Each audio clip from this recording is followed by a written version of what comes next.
when you threw the hand axe and you hit Braca in the face. Like, yes. I've told that story twice at least now, and people are like, "That's hilarious." So, like, you know, I might get animated or something at some point.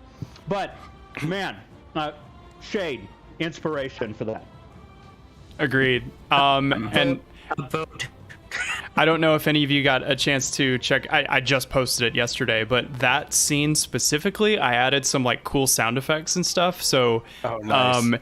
There's a very cool like static burst effect when the hand axe hits Spraka.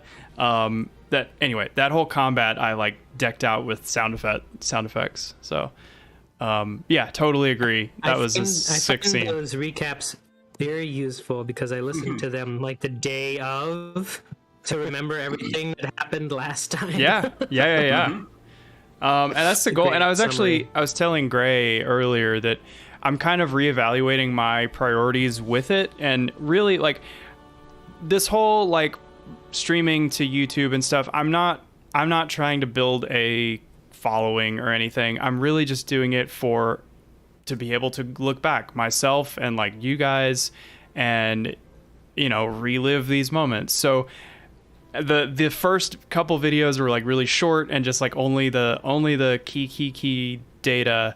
But I'm going to make them longer. Just clean them up. That'd be the main thing.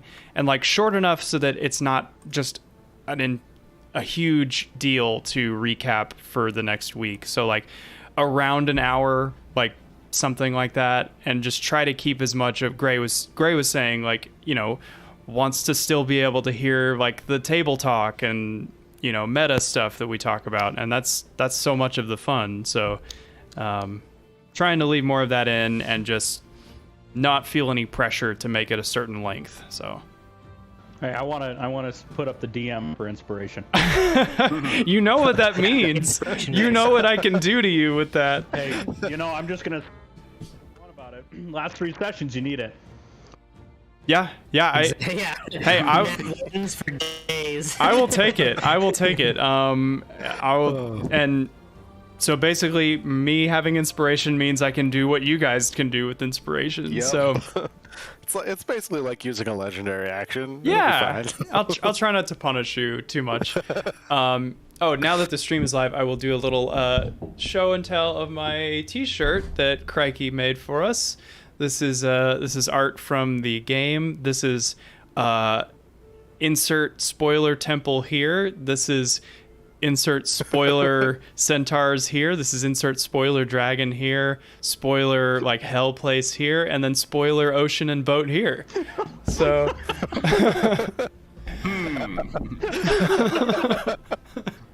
one of these is the picture of how you will die. But which one of us? I guess the back too. It's mirrored, but it has my D and Daniel logo and says Odyssey 2022, and then it has the character names on it. So, get your own. No, make your own. Make your own based on memory of what I just showed you. Wow. Not allowed to watch it twice. One time. That's it. Not allowed. I'll know. I'll be like, nope, not again, and I'll turn off your internet. Wow. Okay. Anyway, I told Gray earlier, I had a very long day. I was up at like 5 o'clock this morning to get to a doctor's appointment before work, and the day itself was kind of a mess. So I'm a little. Also, I ran out of my ADHD medication yesterday, and so I'm like a little frazzled today. But you know, we're gonna do it. If it takes me a minute to like gather my thoughts about a question or something, just, you know, be patient with me. I know you will be. Do we have any other inspirations, by the way? I know that yes, Gray. Yeah. Angry Magus was great. I just want to say I played that whole interaction for 2 people who play a lot of D&D that I'm friends with up here, and they're like, I have yearned for a group where like you could have an argument and like work through character building like that. Wow. I totally agree, man. That like, and I don't know if any of you actually like watched that bit from the live stream, but it's literally just me like eating M&Ms and just like grinning. That was, yeah, I would absolutely. That was one of the best like one-on-one dialogues that I've heard, like bar none. So, any others? Any others? I know I have one for I thought Theo volunteering to autograph the miniature that little Theo was making. I thought that was just a wonderful little piece of flair, and I don't know, it was just a really kind act that it wasn't required, you know, and you didn't get anything out of it. It was just, you know, like, hey, enjoy. Here, kid. Yeah, I thought that was great.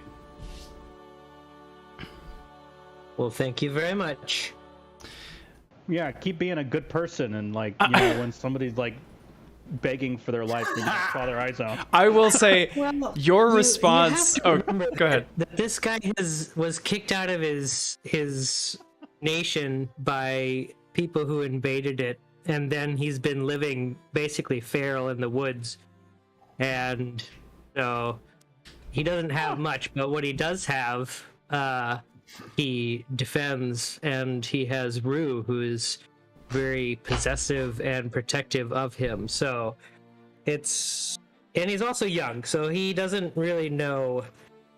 Hot blood. That people can be good as well. So true to his character, he would just kind of kill people. You know, he's seen that over and over in nature. That's what he knows, and that's just how, you know, things die. Your line when Linus, which I have a story about his name that Gray reminded me of, but when Linus is on the ground begging for his life, and he says like, please, I'll do anything, and then Theo goes, just die, and like shoots at him again. It turns out he won't do anything, so that made me laugh so much. And by the way, Gray brought this to my attention, so I just came up with his name on the spot because, you know, I forgot to name him, because, you know, you just don't go and name all your mooks, you know, because it's just too much work. And so I was like, Linus, yeah, that sounds like a good name. It's kind of weak, you know, he's, you know, kind of wimpy guy. And then I'm like, what's a kind of Greco-Roman last name? Evictus. And I just threw it out there. Gray messaged me like, I don't know, like the day after or something. It said, did you know what his name meant when you like, you knew, didn't you? And I'm like, no. And he says, Evictus means defeated.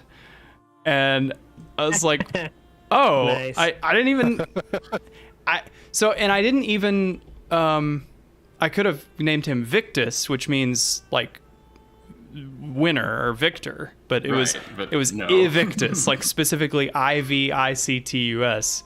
Defeated. No, you're just like, that sounds like Greek, basically, and it's really not. It's more Roman, you know. So again, I'm not great with history, and because you brought it up, I went and looked up Linus, and it's a dirge or lamentation of ancient Greece. Oh, what do you know? See, so you do have this bad boy. This stuff. I just have an intuition, I guess. Wow. Oh, one other thing. So for the stream layout today, I know we're like really dragging our feet getting started, but I'm having. I know, this is fun, but come on. Yeah. So last week, I think the reason I was having performance issues with my computer is that OBS was just draining GPU. Like, I was running at 99 to 100% GPU load that entire time, which is not great. So I was fiddling around with it today. I was having the same problem, and so I go into OBS and I'm turning on and off every little element of my stream layout, because I've got images, I've got text, I've got my webcam, the video stream, and the video stream, the webcam, like no effect, literally no effect. And then I'm turning off each of your little avatar images, and Falbin and Shade's images are the problem. I don't know why. Yeah, every time. I don't know why. Every I turn time. them off, and my GPU usage is like down to like 15-20%. I get that all the time. It's the snake hair. It's the snake. It's the fur. Rendering that fur. Oh, yeah. Really hard. I must have just dropped them in as like 4K images or something. Because I did update them because they're not the same images I had originally. I did update them, so that's, I don't know, but I've got you guys are just kind of in the doghouse because I hadn't had time to figure it out. So if you watch it, you guys are just blank. So sorry about that. It's bad. Okay, well,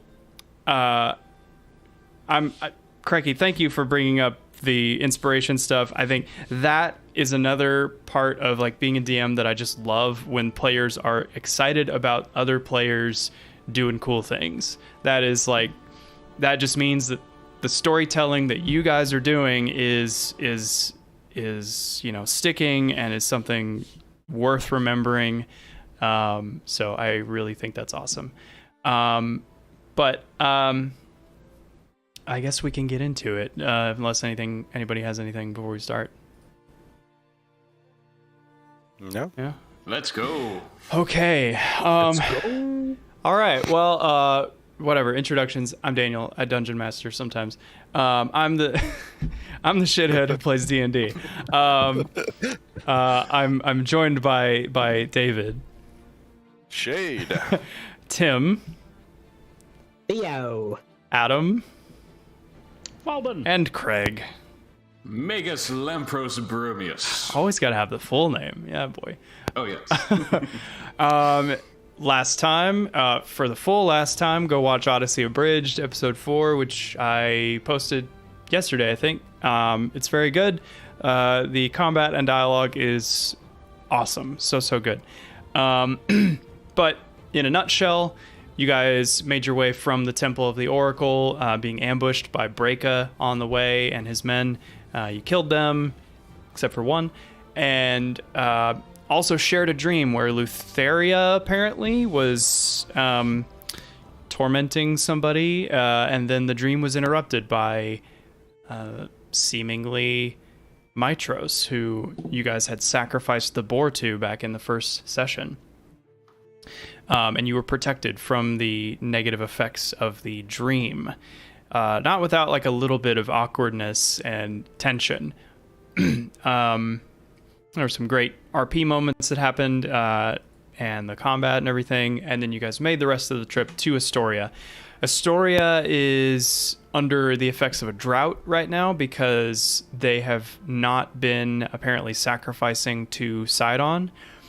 And due to the rite of appeasement, which is built into the Oath of Peace, that is a legal thing he can do, apparently. So, yeah, the mood of the town is like a little diminished. You met Vulcan, the god of the forge, at his workshop called Vulcan's Hall. He gave you some information. Talked to Shade a little bit about his weapon, which is from a land beyond Thelia. And then Magus went to visit the local library and rent out a few books. Library, quote unquote. Do some research. Yes. Natural wonders. No, Magus went to experience the symposium at an establishment called Eros by Any Other Name, which is a local... it's not a brothel. It's like a fancier word for brothel. The king himself, the god of battle, is a regular patron, and but it's basically a lot of different activities and art forms and like, what do we call it? Like an X-rated spa day. That's basically what it is. Yeah. Yep. So while Magus was off having fun there, you guys chatted with the Vulcan and then went over to get some pancake balls at the Dragon's Tooth Inn and Tavern. You were welcomed by a very, very, very, very old innkeeper. I don't think you got his name, but he took your order, and as you sat down waiting for your food, you overheard some conversation from a table full of dwarven miners who were talking about, or lamenting the fact that the mithril mine was no longer in operation. And let me, I guess, set the scene, right? Tavern chatter 1. Tavern music. I'm just in like don't give a fuck mood today, so I'm like I'm saying more and more of my process. Let's see. What do you guys want to hear? You guys want to hear Low by Flo Rida? You want to hear In the Club? You want to hear Hips Don't Lie, Linkin Park, Smooth Criminal, What Is Love, or Californication? You know, I've always been partial to What Is Love, so you know, throw that one. I added that one for you. Let's do it. I feel like Magus is like listening to some or experiencing some variation of Hips Don't Lie. So. Oh, absolutely, absolutely. Is that playing? Oh, it's because the intro is like very soft and just acoustic. It'll kick up. All right, so like I said, you guys are sitting at a table enjoying your pancake balls when you hear the dwarven miners at the table next to you talking about the mithril forge. I would like to very much listen in unobtrusively. Yeah, so they are basically just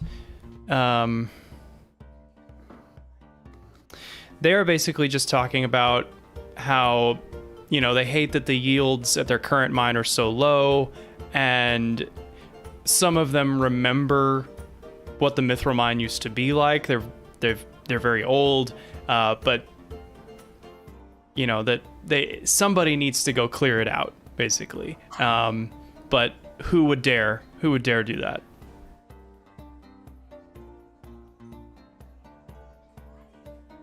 Jade'll kind of look at the other two. Like, did you guys hear that? Should we? Is that something we should do? Falvin kind of looks at you, you know, gaze averted, but you can see his shoulders starting to bob to the minstrel's music, and he says, "Oh yeah, I hear it."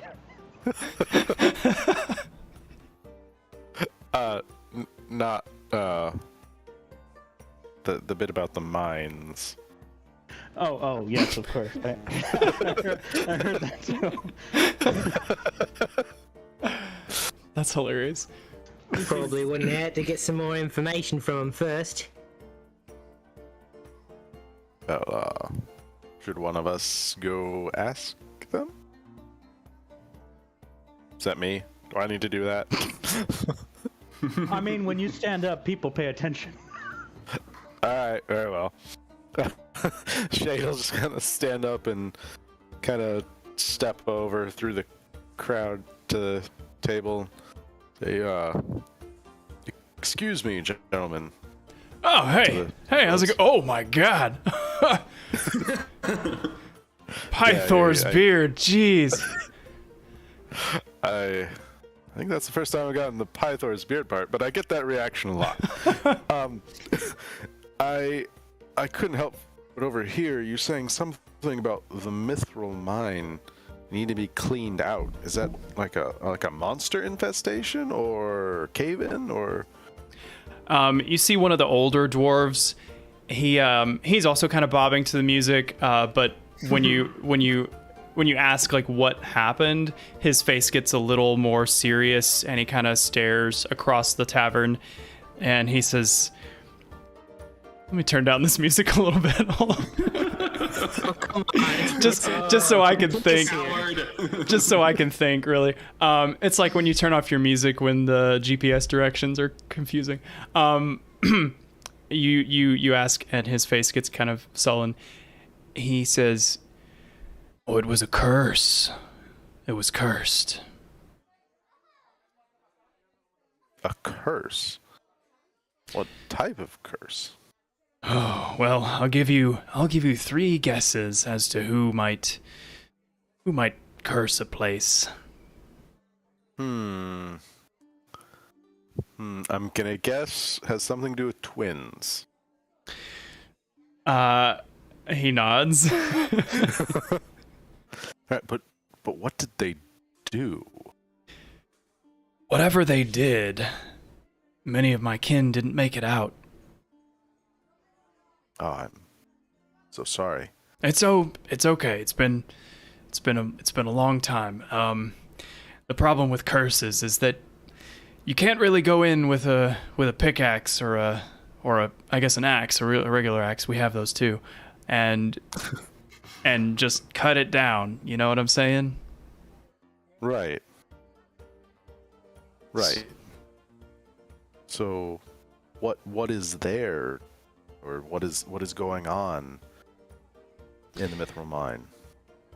Oh, it's been a long time. I was actually out on a vacation, and then when I came back to Estoria, I heard the news, and I went and tried to find my old brothers, and they didn't come back. I can't tell you exactly what happened. I wish I knew. I'm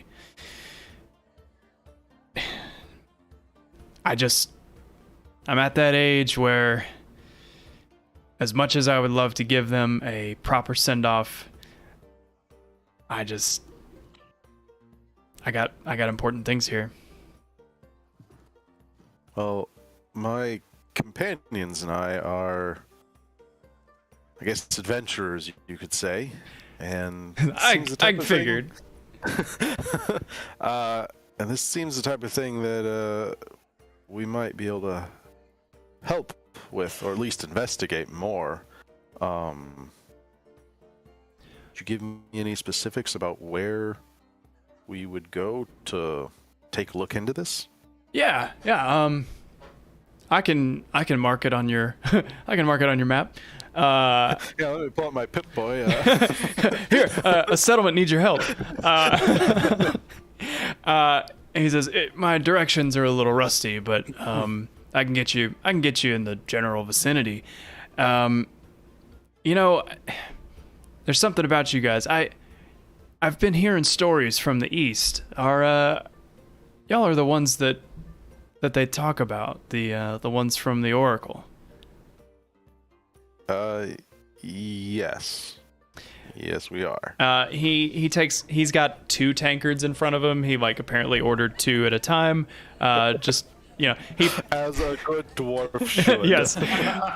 he pushes you his extra, and he says, the Oracle's wow, this chatter got really loud all of a sudden. Hold on one second. Cannot think. There we go. Everybody quiet. Everybody shut up. I'm delivering lore here. And he says, the Oracle's been good to us, and knowing that she's put her trust in all of you, I think means I can trust you too. I've seen adventuring crews come in here before, and every time I have this, I think I should ask them to go retrieve my brothers, and but every time I know that I can't, because I would just be sending them to their dooms, But something makes me think that there's something in those mines beyond helping an old man put his brothers to rest. Am I right? I like to think so. Seems like something that could help. Well, I know this may already seem like a mutually beneficial agreement, but I am willing to help you out a bit more. If you will do your best to recover what remains you can. Our skulls are quite thick, and he kind of knocks his forehead, and you hear a knock, knock, knock. If anything is left, it'll be our skulls. And he I says, fought alongside a couple dwarves, and I can believe that. never headbutt a dwarf. That's what they say. But bring me back as many as you can, and I'll give you 10 gold for everyone you return. By all means, we'll do our best. Hey, I don't have anything else to spend this money on these days, so, you know, it Have you heard about this wonderful establishment?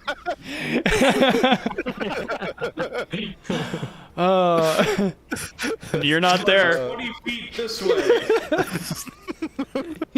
You stick your head out the window like that J.G. Wentworth commercial. Have you heard? Oh man. Shade would just kind of, nod and say, "Well, we appreciate it. Is there anything else or anyone else that could give us any more details to know at least what we might expect to see in there or face?" I know Volcan used to work out of there sometimes. If you haven't met with him yet, you might want to ask him about it. If you have met with him and he just forgot to tell you for some for some reason, maybe your memories will be jogged sometime in the next hour or so. But I know he misses it. If any of us miss that mine, it's him. I like to drop in and check on him every now and then, and he doesn't like to talk about it. He likes to feign that he's comfy and happy, but that was his zone, it's the grandest forge in all the land, and it was where he was happiest, and I think he misses it more than he lets on. Well, we will definitely talk to him about that then. Hey, well, Thank you. Hey, you're welcome. I didn't catch your name. My name is Shade. You Yeah. are My name is Kistel. Kistel. All right. Well, if we can find anything or recover anything, we'll definitely come back and tell you. For convenience sake, you can find me here. Perfect. I'll just remain at this table. Eating the same piece of bread, or the same pancake ball. Yeah. Yeah. So you've got that tankard of ale that he gave you. I'll kind of raise it in a salute and say thank you, and I'll leave you to the rest of your evening. Hope we see each other again. And he turns around and heads back to our table. Cool. I assume that when I get back, the old man still hasn't reached the bar yet to get our food or drinks. Yeah, he's about halfway to the bar. Yeah. All right, so Shade will come back to the table and sit down. He's like, "I found a lot faster way to get ale here than wait on the barman." kind of elbowing Theo. It's a perk of being the one to go talk to people. I believe I got us some form of quest. It turns out that the mithril mine has some form of curse put upon it. And many of the dwarves fell there. And our new friend, Kistel, is willing to pay us 10 gold for any dwarven remains we can retrieve. But I feel like there's something else under there that we should probably be confronting in the name of shifting the power balance, as it were. At this point, you notice that Falbin's acting a little bit differently. He's exuberant. He's dancing with both shoulders now, and he's like, "Yes, we got to do something about the mines. It's time for us to get in there." I love that. Are you okay? Oh, it's good. Life is good. Friends and life. Let's do it. Are your snakes? Right. Are your snakes dancing to the music, or? Oh yes. I mean, they're definitely bobbing. If you can see them under the hood, you can see they're kind of bobbing back and up. All right. I was gonna ask that. After how Magus took the Oracle's, I guess, information, ask if you two are doing all right, but Falvin, you seem to be doing great. Oh yeah, life is good. Theo? Oh, I'm doing all right. Just processing things in my own time. Are you sure that he didn't get some mail from somebody or something? I've never seen him so happy and bobbing all over the place. That's a great question.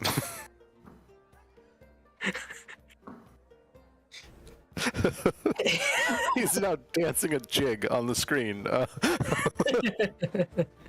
Wait, what? Oh my god, I wasn't even... Oh my god, okay. Wow, there's action going on the map that I didn't even... I've got notes up, I'm not even seeing this. Oh, wow. Look at him, he's just twirling and everything. Yeah, so I think that would basically be the bulk of our conversation, unless you guys had more to say. So I know I did have, I had other rumors that you guys would be hearing that I just, I spared from last session just so that we didn't get in too deep. But while you're sitting there, chatting and dancing to the music, you would also hear a couple other things. You would hear one man kind of talking politics to a friend, and one of them is saying how much he loves King Pythor and wishes he would just stay king forever. And of course he will. He's Pythor. Who's going to take over as king? And but the other guy is saying no, you got it all wrong. Pythor's a drunk. He, what has he done for the city in the last several years? Have you seen what all the work his daughter Princess Honora is doing? She really loves this city. She'd make a much better ruler than Pythor. He's a terrible king. So you guys would know that Pythor, he is a womanizer. He has basically sired demigod children for the last several hundred years. But he doesn't, none of them stay around, and he doesn't keep a relationship with them. So, but he has one daughter here in the city that lives here. So, so you hear that. You also hear, you hear somebody talking about King Acastus of Mitros. You guys know Acastus has been king of Mitros for about 20 years. And he's long had this promise that he was going to revive the Order of the Dragonlords. It's not really a big secret that Acastus is related to one of the ancient Dragonlords by blood. And so he kind of feels like it's a birthright to revive the order. And these farmers are talking about it, and one of them claims to have spotted a dragon flying overhead recently. Saith what? Or a really big bird.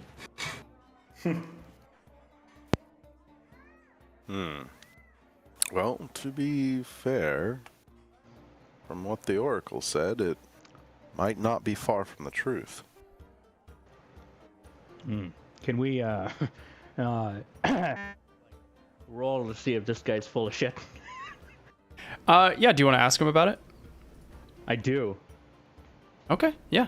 So I would get up and walk over and say, and kind of lean over, and I realizing that this would be fairly menacing because of who I am. But I would say, what is this you speak of a dragon?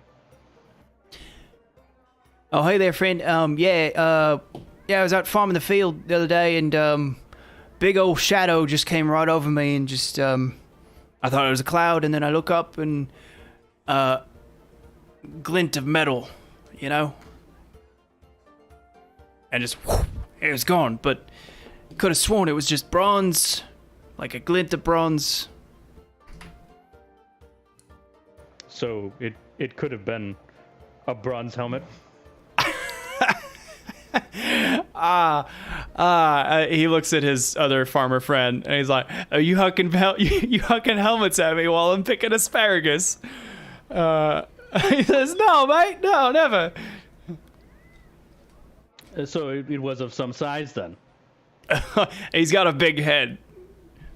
No, but yeah, you know, I think so. Yeah. And where was this? At my farm in X radius from Estoria, close to the city. And which way was this bronze glinting thing flying? South, I think. Yeah, south. Huh. Interesting. Well, at that, Falbin would be content and would say, "Yeah, for your troubles," and drop a silver piece on the table and go back to the table. Oh, you should toss another helmet over my head sometime. Next round's on me. Theo will lean over to what's his name? The cat person, Davy Chase. Shade. Well, see, that's what happens when he goes to talk people. He loses money. Well, not everyone has my irresistible charm.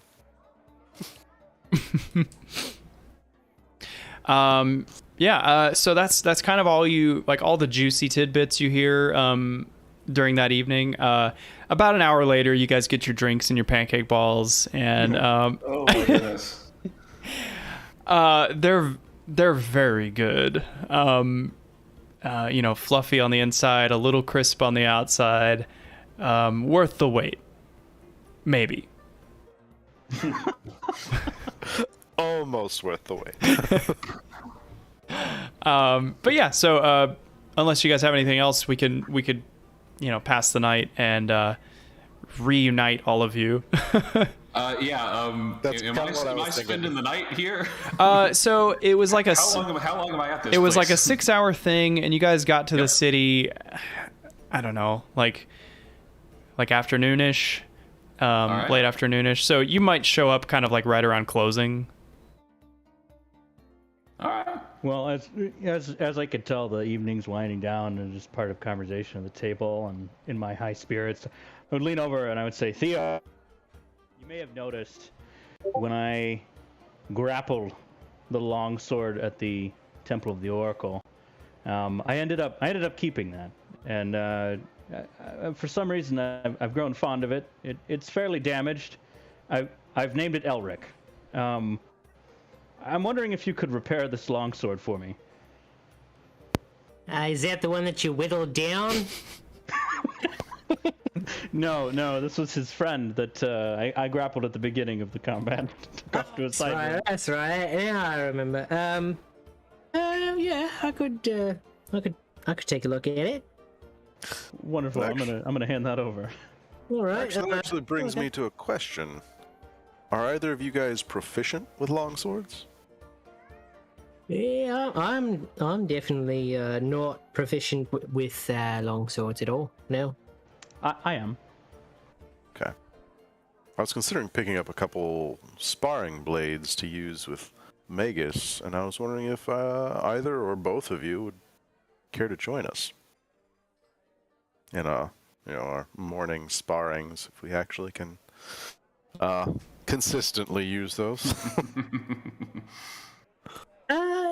I think I'm good. I've got my own training regime that doesn't involve large cats beating me to death.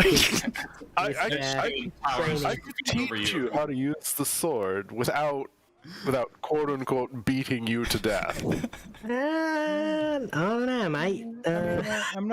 I'm also not really the dueling type. I mean, if you wanted to do like target practice and you wanted to test out your dexterity for avoiding blades, I mean, I might get some proficiency experience out of that. Do you think I could test your dexterity with my rifle? I use rubber bullets, I promise.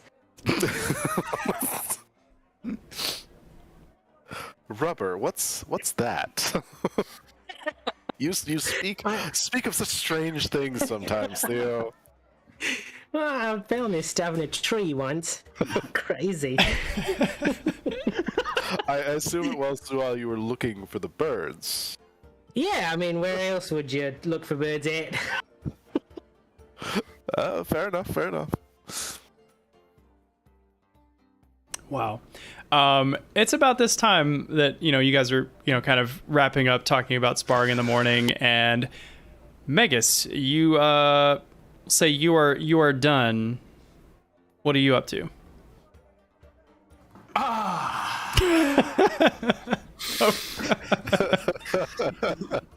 And that's it. I am going to,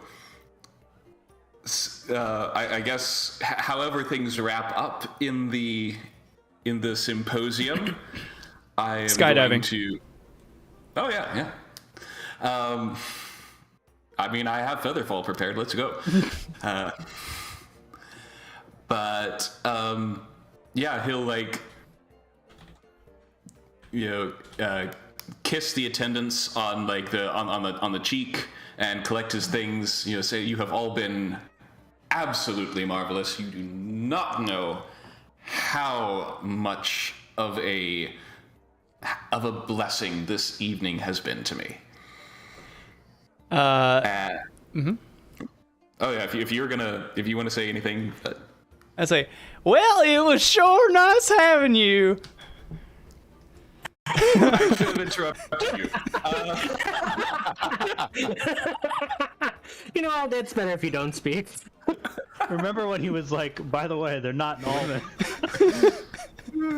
There's, Rufus over there. Yeah.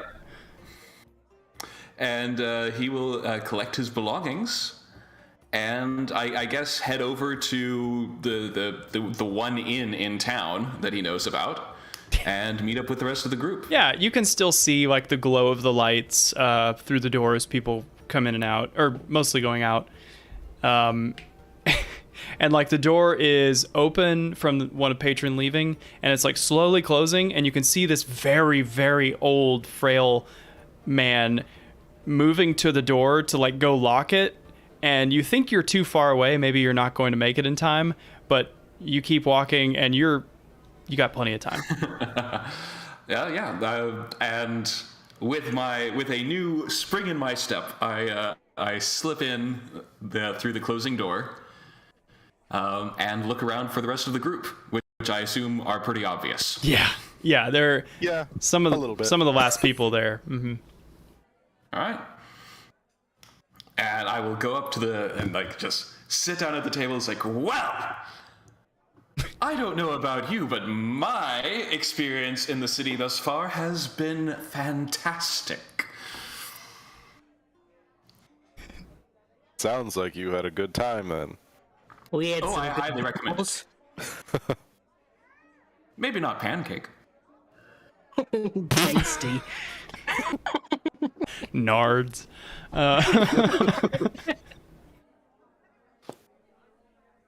So, what have you guys been up to? I assume you probably don't want to hear all the details of mine.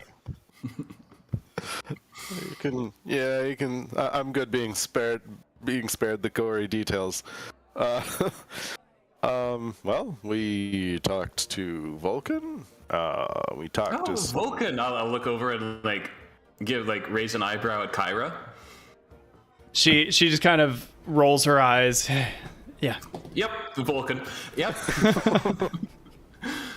And we talked to some dwarves. They basically more or less said they needed some help clearing out the mithril mine. Oh, fantastic! That's where the forge is, right? Is it? Yeah, Well, like it is marked on his pit, boy. the ancient forge that we were supposed to reclaim. It was in the mithril mines.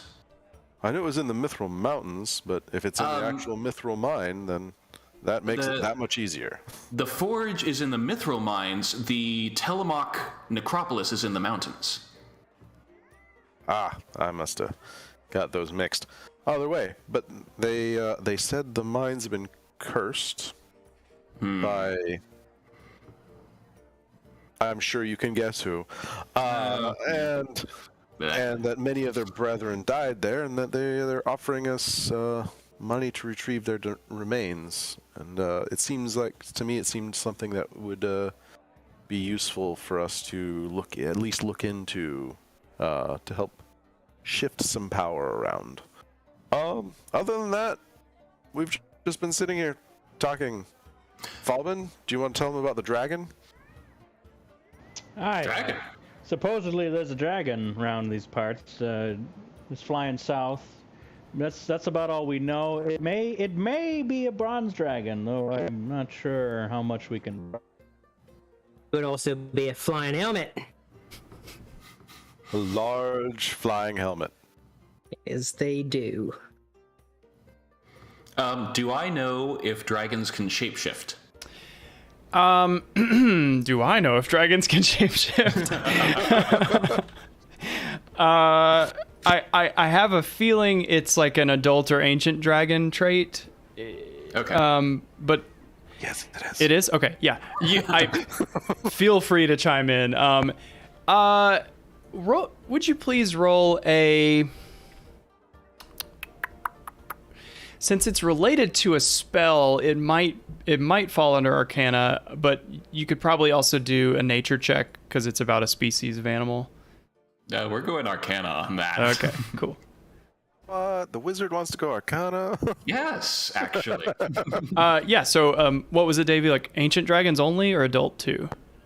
I think it's one step down from ancient as can do it as well, but I don't believe adult dragons can do it. Well, I think that one actually depends on the species of dragon. I was literally just looking at the monster manual the other day because I like to do that every once in a while. It's probably something I should do, huh? Where are the different ages of dragon? Okay, regardless, it takes a pretty mature dragon to be able to do that. Well, interestingly enough, if it was an older and larger dragon, the more likely it is that it could look like a helmet. Interesting. Yeah, now that makes more sense. Does it? Magic is weird, yo. It's great. That would be a very cunning disguise. It's just a helmet getting tossed around. Well, can you imagine? You shapeshift into your enemy's helmet, and then they put you on, and then you just strangle them to death. Yes, that popular species of flying helmet. I mean, well, it's good to see you're feeling better, Magus. I am. I needed, just every once in a while, you need a reminder that there is more to life than Sidon and the war and all of this stuff. Because otherwise, what's the point? It does have a bit of a point. An old farmer goes, here! To the finer things in life. To the wine! I could drink to that. Yeah, he's drinking his wine. It's just dribbling down his mouth and face. Falbin's just mindlessly like feeding one of the pancake balls to his snake hairs. Oh, so you do hear one more rumor. That farmer who joins you in the cheers and then spills wine all over his mouth, he says something about, he kind of looks down at his tankard of wine and goes, that Theracles makes the best wine. It's a shame about his daughter. Does that name ring a bell with me at all? No. Yep.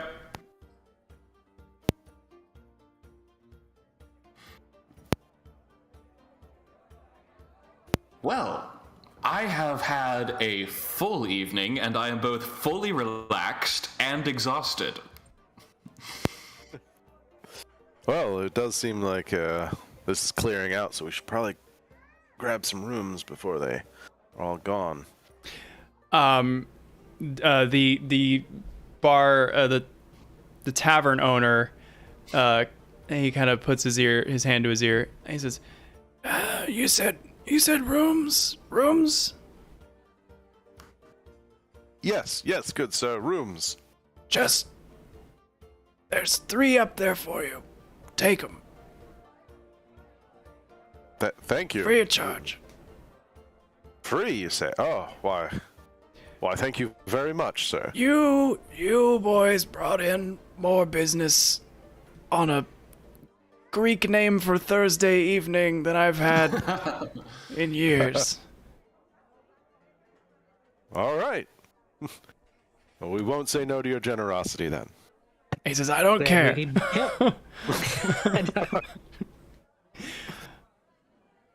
Cool. Yeah. So you guys have rooms. I'm gonna just reel that plot hook back in, and you guys go up to bed. Come on, Theo, it was your turn. Yeah. So I was too busy thinking about rubber. aren't we all? So the rooms are pretty nice. They're definitely nicer than the ones at the Sour Vintage. They're much roomier. This is kind of a sprawling complex. There's a couple courtyards scattered throughout. Seems like a place to this is like you would rent a room and like work out of it and go read during the day and whatever. So it's nice. It's nicely appointed. It's not a 5-star hotel by any means, but it's really nice. There are 3 rooms. I realize there are 4 of you. But And Kyra. And Kyra, yeah. I forgot about Kyra. I feel like she would have lodgings here. Actually, yeah. She would. Her dad. She would. Yes, you are absolutely correct. She would not stay at the Dragon's Tooth. She bids you goodnight.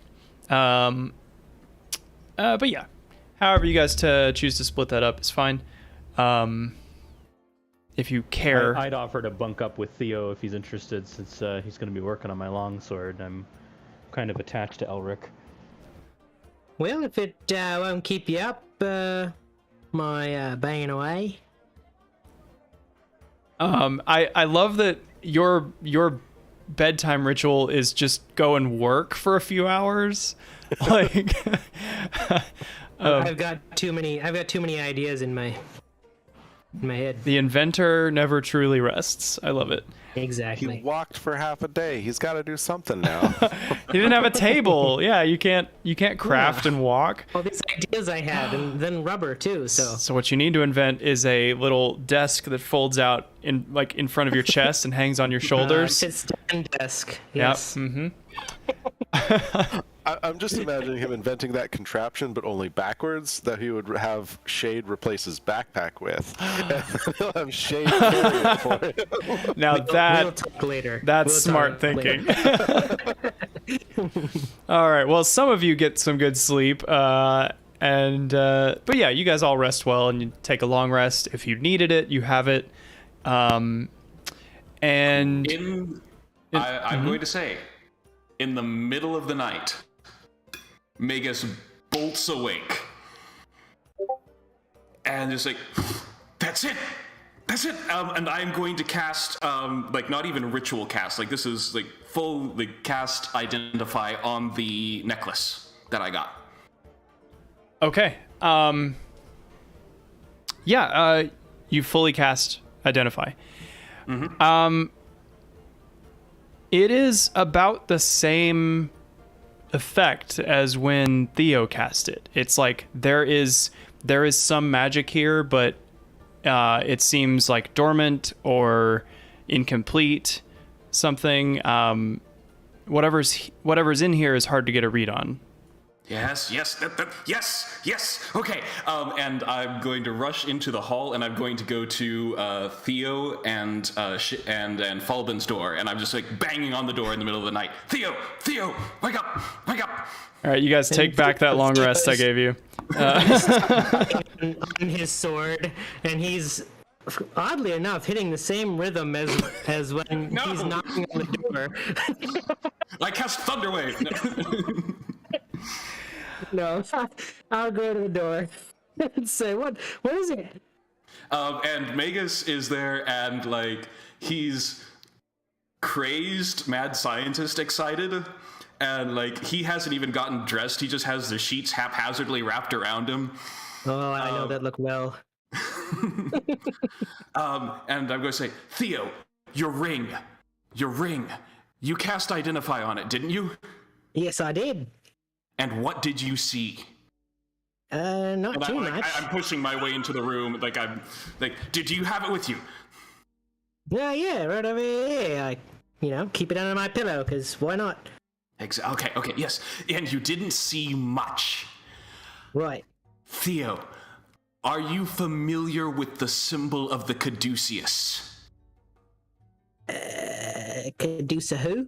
Okay, so, see, like, I was thinking about it, and I was confused at first, and like, I had to be in the right frame of mind, because so long I was just thinking about the implications of what I got from the Oracle that I didn't think about what it was, but I noticed that it is so close to the Caduceus, but it's not quite, because you see, like, it's a staff with wings, and the Caduceus is a winged staff surrounded by two entwined serpents.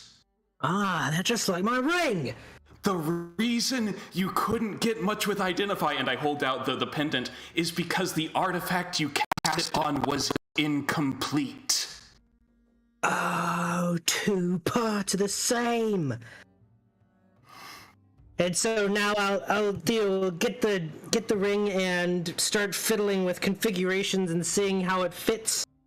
Like, is there a way that it like fits around like the staff pendant? Like I guess we're both like over at the work table and now just excitedly trying to put it in place. Yeah.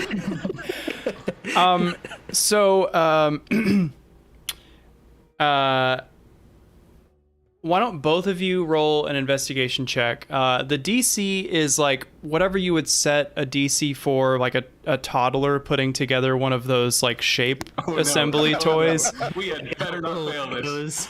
Oh no! There we go. Yes. Oh, First crit. Nat 20. The DC was 1. It is. It is a peg and a hole. It's not a lot. Oh, I'm familiar with those. So, okay. I love this. So, you assemble the two halves, or the two pieces of the artifact, and the snakes, the jade serpents intertwined, fit perfectly. There's just like a slight grinding sound as it slides over the staff, and you can feel a sudden kind of warmth in your hands as you hold it, and then in your minds, both of you simultaneously hear a whisper. You hear, "Is that you, my darling grandsons?"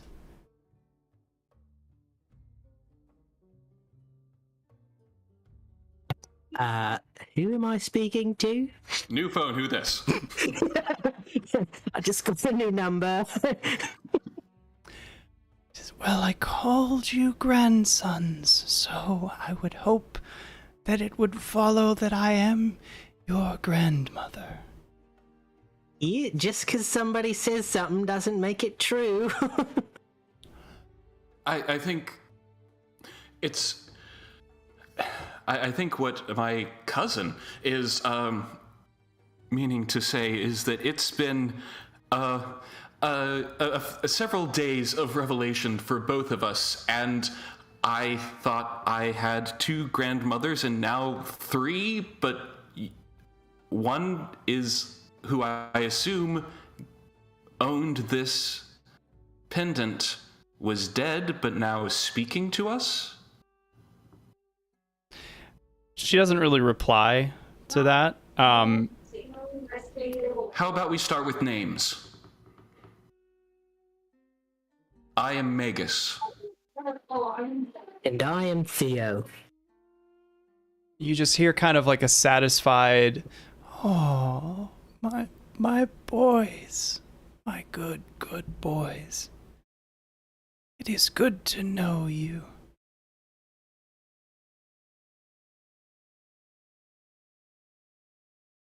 What's your name? That will come in time. I cast Identify again. Says, hello, it's me, the artifact, your grandmother, speaking to you. Here, have your spell slot back. Your spell slot. And you get your spell slot back.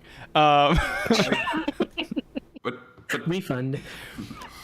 She says, we will speak more in time, but for now, when you are ready, go to the necropolis, learn the secrets of the ancient order,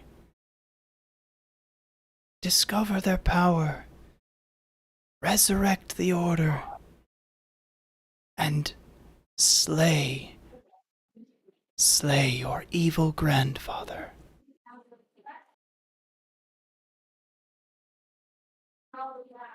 Quick question. Yeah. Does it? No, this is like actually talking as Magus. Oh, yeah. Yeah. I mean, so, quick question. Does it hurt you to be in two parts? it is good to feel whole again.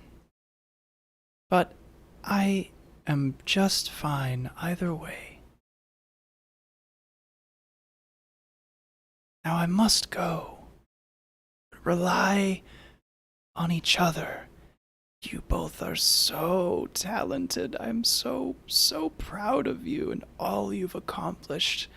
And I know that together you will create something new and wonderful. Now goodbye. And the voice fades and the warmth kind of fades from the artifact.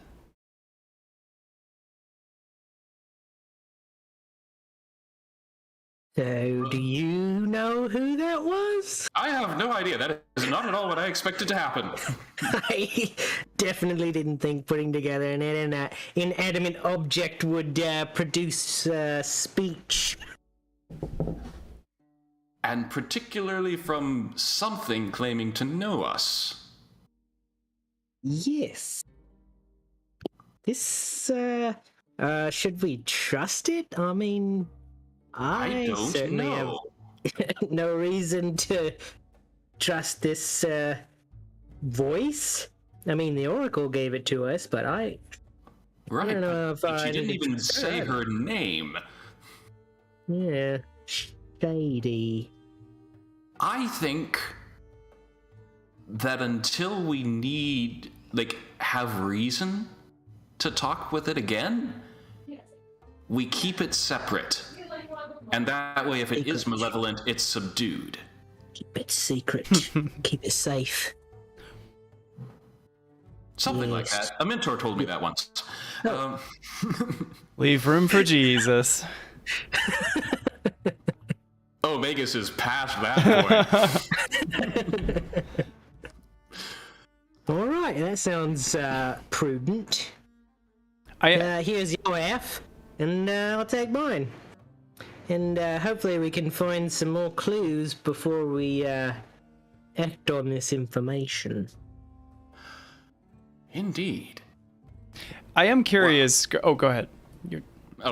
Yeah, it was. I wasn't really going to say anything. I am curious, Gray, like what you thought was going to happen. I thought it was. It would just be like some kind of like artifact of power or something like that. Okay, yeah. So what's funny is that Gray, when did you message me about your realization about? It was the day after you gave us the two pieces. So that was that realization happened in real time during that conversation. Yep. I love that you maintained your. Hold on one second. There's like. Tim, can I mute you for a minute, just because I'm hearing some background audio. I love that you stayed in character and didn't bring it up until your character was in a better place to talk about it. Like an emotional factory reset. So Gray has been sitting on this and also hoping that you, Tim, would not figure it out before he did. But that's cool. That's a neat moment. Yeah. So you guys, separate the. There's like shopping going on here. Yeah. Ooh. I meant to do that sooner. Sorry. Okay. Yeah. So I mean, you can easily buy one that's mundane. It's not going to. Yeah, it's not going to give you fine. any armor bonus. From the spreadsheet or the list you had sent out, it does. Oh, what? It just imposes disadvantage on ranged attacks. Okay, sick. Yeah. I was like, hey, for one more AC, yes, please. What's the cost? I believe it was 10 gold pieces. Okay. Yeah. And that's like a sick helmet too. Yeah, do it up. Cool. That's great. Yeah, if you got I fit it in when we go back to Vulcan. Sweet. Easy. Well, that was cool. Yeah, so you guys are keeping the two halves separate until you feel like you want to, look into it more. Yep. Vegas heads back to his room and, completes his rest. Just like satisfied smile. This has been a good day, and flops into bed. Good. All right. Well, morning comes and there is a buffet on the bar with mostly pancake balls and but some eggs. Yes, pancake balls. There is a decent number of patrons there that are kind of sitting at their tables, a little impatient looking, and nobody is at the buffet. It looks like it is untouched currently.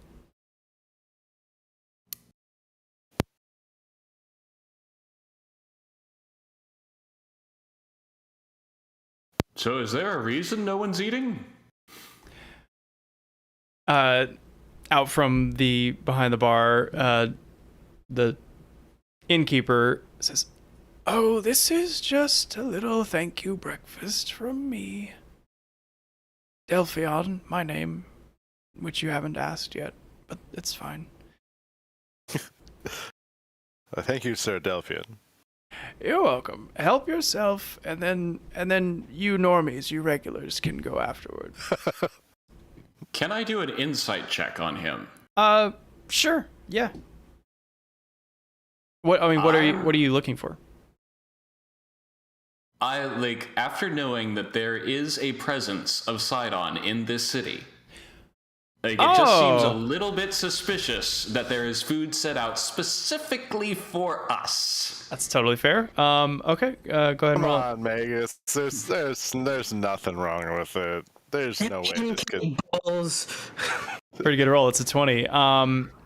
Non-nat. He's kind of a crotchety old guy, and he's been like a little impatient with you guys, but he seems genuinely appreciative of the business that you've brought in. He knows that you guys are famous, and this is maybe a little too much information, but with that kind of role, you start to think that the guy who becomes known as the person that poisons the famed heroes of the Oracle probably isn't going to last very long in this city. Well, I would hate to keep the rest of your patrons waiting, and I'll get a plate and fill it up. Great, awesome. You build a pyramid of pancake balls easily. I mean, Shade would not be far behind him. Sweet, yeah. Cool. You guys get a big old breakfast. What's your plan going forward? So, Shade. Yes, You saw there's a courtyard. I did. I actually had an idea about that. I believe I owe you a blade. Yes. I was gonna say, did we want to go by Vulcans and pick up some actual sparring blades? Oh, yeah, if you wanted to. Thinking that might be a good change, rather than just we could be both using the same equipment rather than whatever we have at hand. I'm down. Like, suppose it would. Probably should have said that before I ate all those 10 pancake balls. Alright, it means I'll just have to eat 10 more just to make sure it's even.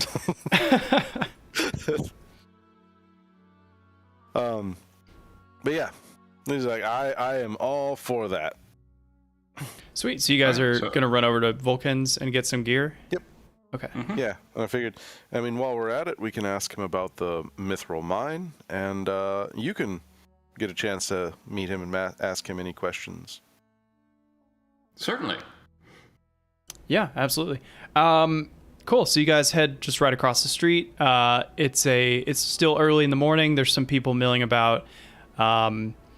You do look over to kind of the north, like up the road past the fort, and you can see a small window, but you can see some of the steps that go out to the north. It's like flat grasslands outside the city, and there are a large amount of centaurs camped outside the city,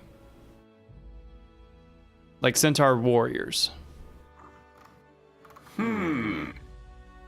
What's that? Keep that in mind for later. Was that there before? You didn't really look up to the north during the day, but now that there's sunlight, you can see. It looks like they're just camped there. They're not... there are some, like, looking out over the city, kind of postured, but...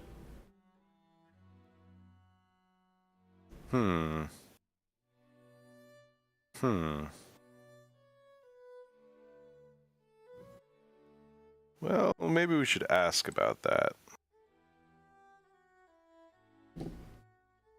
Perhaps an audience with the king would not go awry today. Yeah. For sure.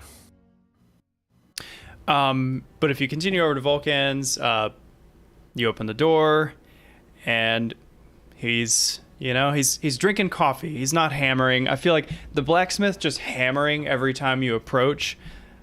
It's kind of an NPC loop sort of thing. He's drinking his morning coffee, starting up, stoking the fire for the day. Hey, my friends, welcome back. Oh, and there's the one that was at my my neighboring establishment last night. Welcome. My name's Vulcan. A pleasure to meet you, Master Vulcan, and I'll give us a small bow. Oh, the boy shows due reverence. I'm just kidding. You can call me whatever you want. But I appreciate it, though. It's people kind of just think of me as an old man, but thank you.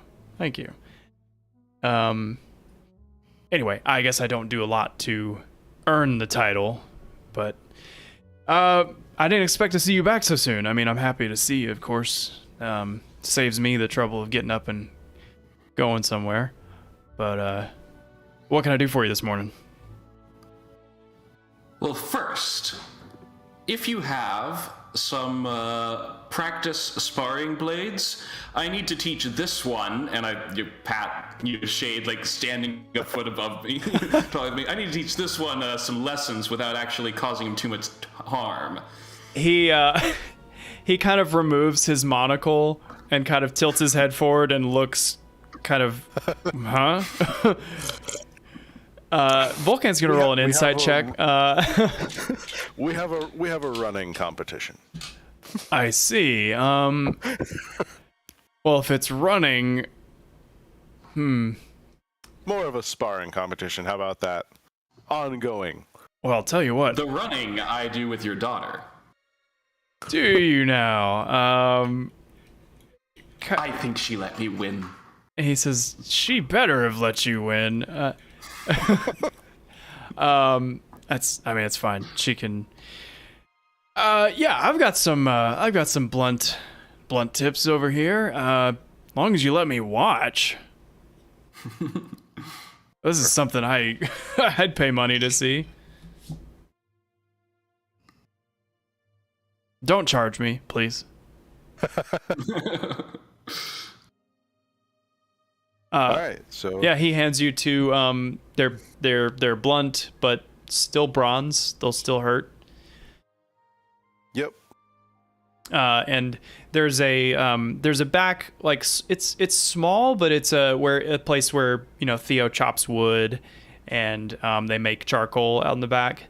So there's enough room to spar for two people.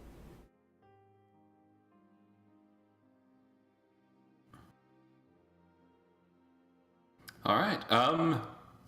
Do we want to get down to this now, or speak our other items? I mean, might as well get it out of the way.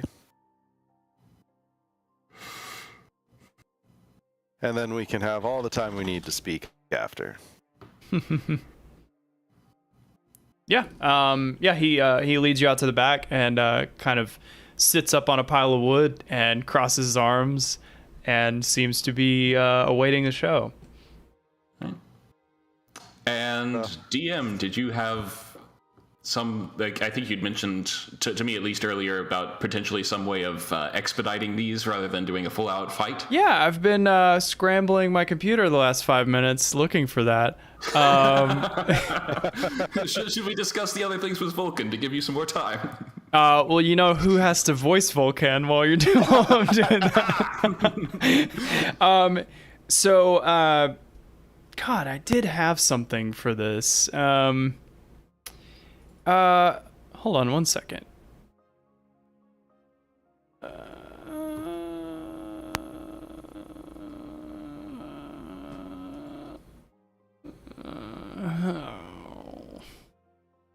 Damn it, where did that go? I don't remember where that went. It should be under my rules and mechanics folder, but it does not appear to be.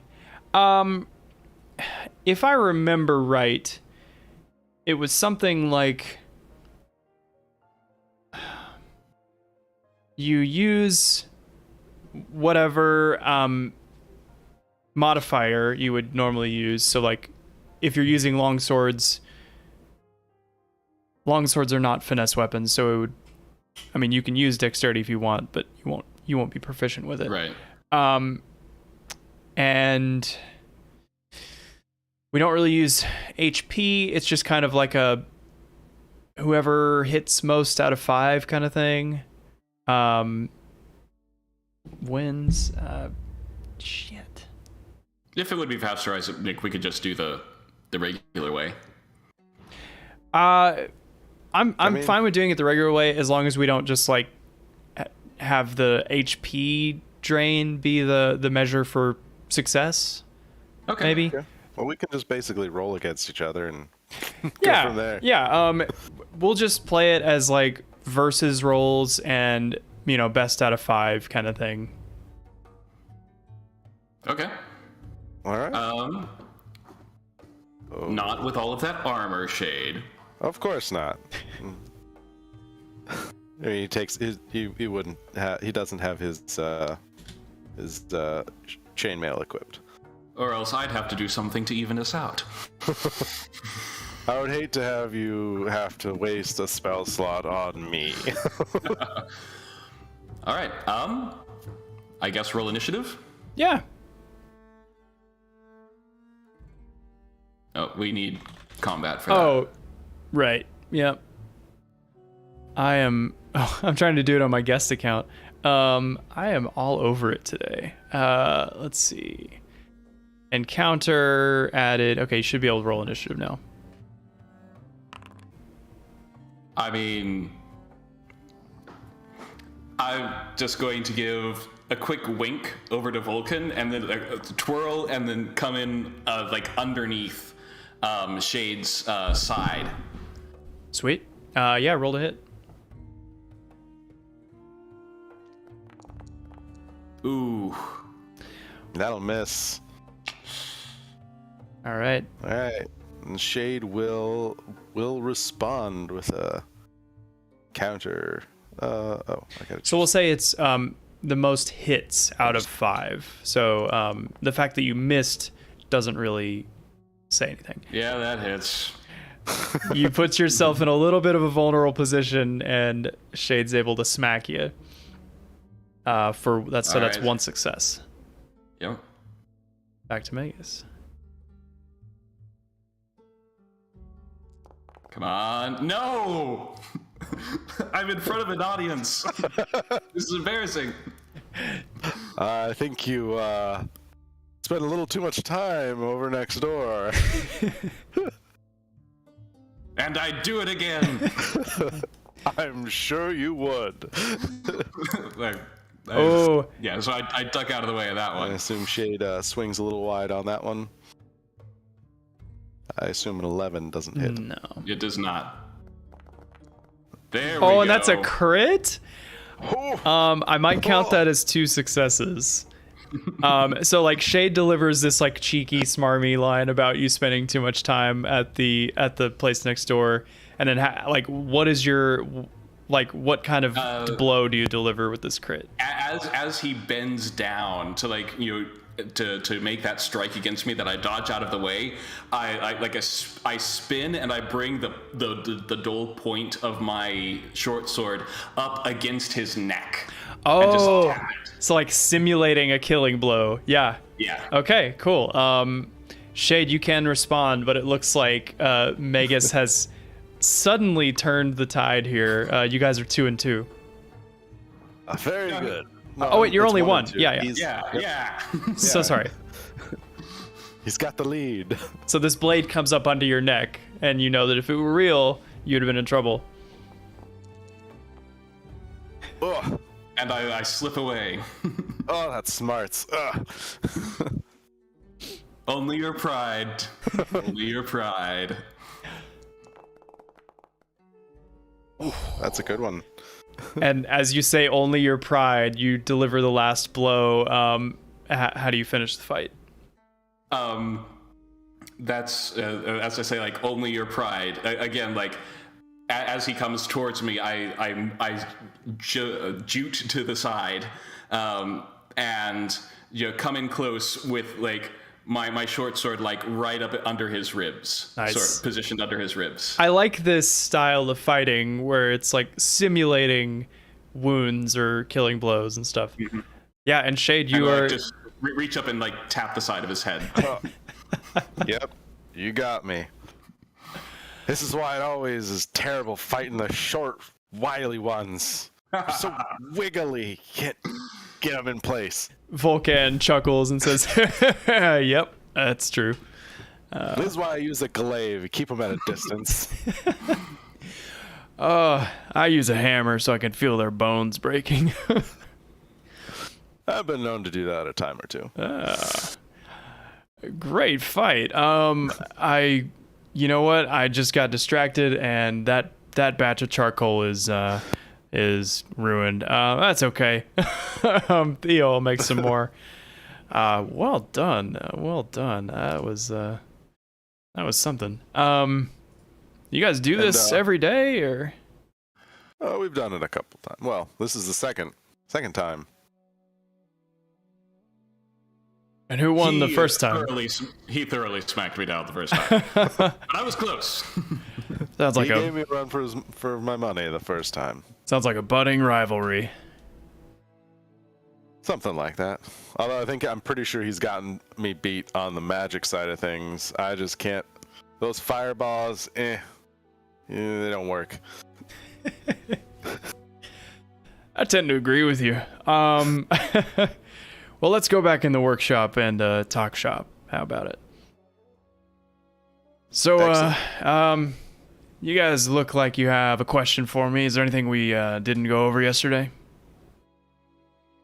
Yeah. I had a conversation with some of the dwarves over in the Dragon's Tooth, right? Dragon's Tooth. One named Kistel, and he was telling me about there was issues with a curse on the Mithril Mine. He said you might know more about it. That sounds like the type of thing that we should probably investigate. Unless you feel strongly otherwise. No. I agree. Somebody should do something about it. It's been in a rough spot. I've thought about going out there myself, but then I just think, what's the point? I've got a nice little workshop here, and Estoria has been good to me. I've got to watch over my boy next door. I just kind of forget about it, honestly. But Sir Vulcan. Hey, what? If my father heard you speak like that, you are one of the gods, but he would be ashamed of you. You are one of the gods! There is nothing wrong with a simple life, but do not settle if you feel the fire to do more. There's a moment where he kind of he almost gets a little taller as he kind of straightens his posture and looks sternly at you and says, "You're right. I am one of the gods." And the fire kind of swells in heat. And it's a little like Gandalf's thaumaturgy moment. But then I'm in danger. But then he relaxes. The fire goes back to normal. He says, "I'm sorry. You didn't mean that as an insult to me, but as a reminder of what I've lost, and I've lost a lot. I think if my old maid were here still, she'd tell me the same thing." Can you roll a persuasion check anyway? At advantage. Ooh. Oh, okay.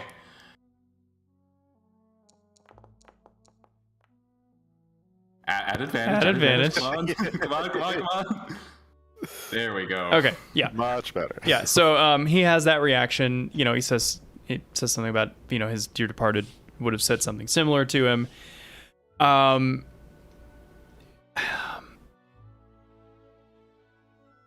He says, time hasn't been good to me. Really, any of us gods hasn't been good. There was a time where I felt like I could walk over to the nearest mountain, just crack it in half, And it's just not that way anymore. It's just,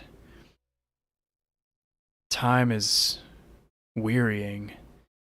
And it feels like the weaker I get, God, you look at what Sidon and Lutheria are accomplishing out there in the world. It's just like, have they even been affected? It's disheartening to feel like you're the only kind of hope for this world, and you feel your own abilities slipping.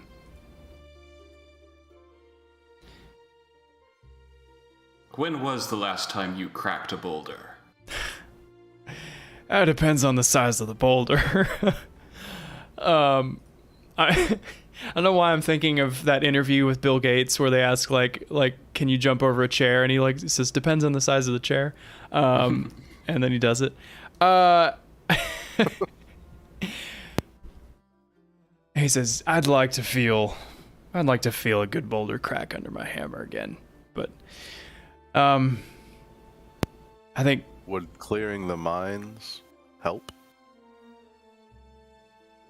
he kind of pauses for a long time. It seems like this is something that he's wanted to get back to for a really long time, and that dream has just sat on the back burner for so long that he's made up excuse after excuse after excuse to just be a recluse and to just tinker away in his workshop. But the facade is starting to fall. You guys are starting to, to resonate with him, and you're starting to notice that this is he wants to be back there more than anything. He is the god of the forge, and that is the forge. Like,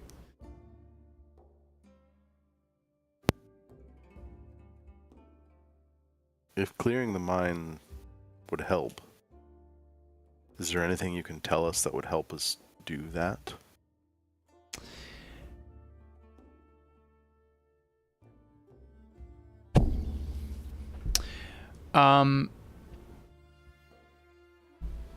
Let's see. I'm trying to decide what I can tell you that's not like spoiler territory. I'll say this. Before you even get to the mines, you gotta cross Centaur territory. And they're complicated folk. Yeah, I believe that was going to be one of our next questions, since there seemed to be quite a crowd of them outside the city. Yeah, about that, you guys have heard the drought is happening. What you may not have heard is that the Sidon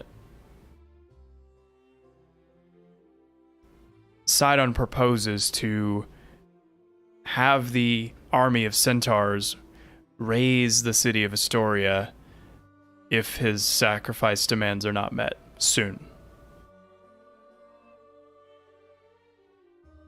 Oh.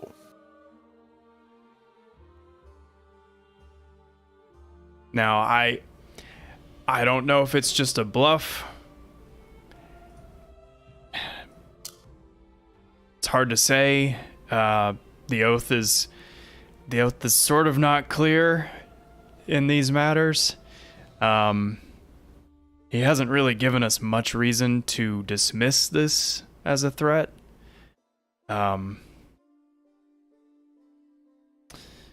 But they're out there. You can see them.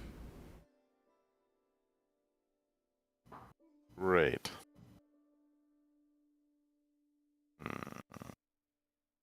There's probably like, 12 centaurs, right? It's like a really cheap movie where it's like the army is here and there's like 3 guys. Yeah. I'll take the left 5. No, there is an army, a literal army. Well, that makes things a little bit harder. Yeah. So trying to keep everything in order here. As far as the mithril mines, you got to get through Centaur territory. That either means making a deal with them or sneaking by them. Fighting them is probably suicide. I'll tell you straight up. Once you get to the mines, then I've heard rumor of beasts that live inside. Some kind of cursed beasts. Whether or not there's something bigger down there, I'm not sure. But nobody that I've heard go out there to try to reclaim it has ever come back.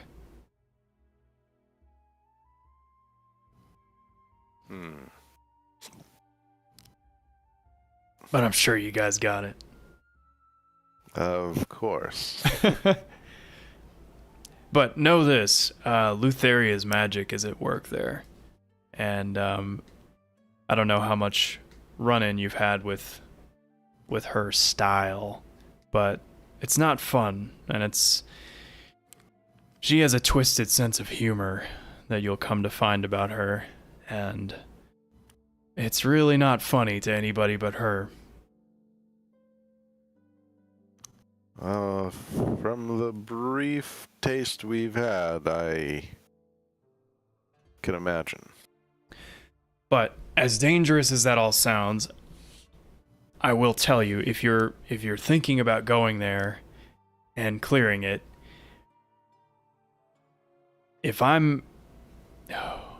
he's like almost trembling at the thought of being back.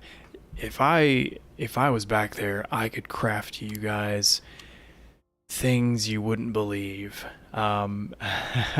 He's like almost salivating thinking about it. He's like, just the heat you can get there. You would not believe the power.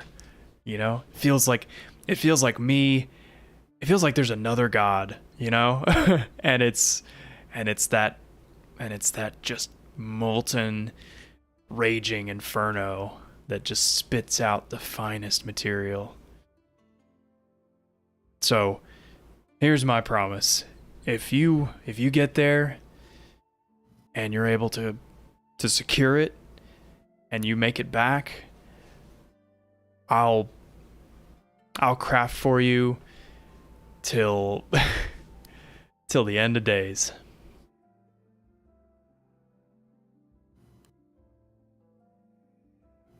Well, that is quite the promise. Makes me want to head there right now.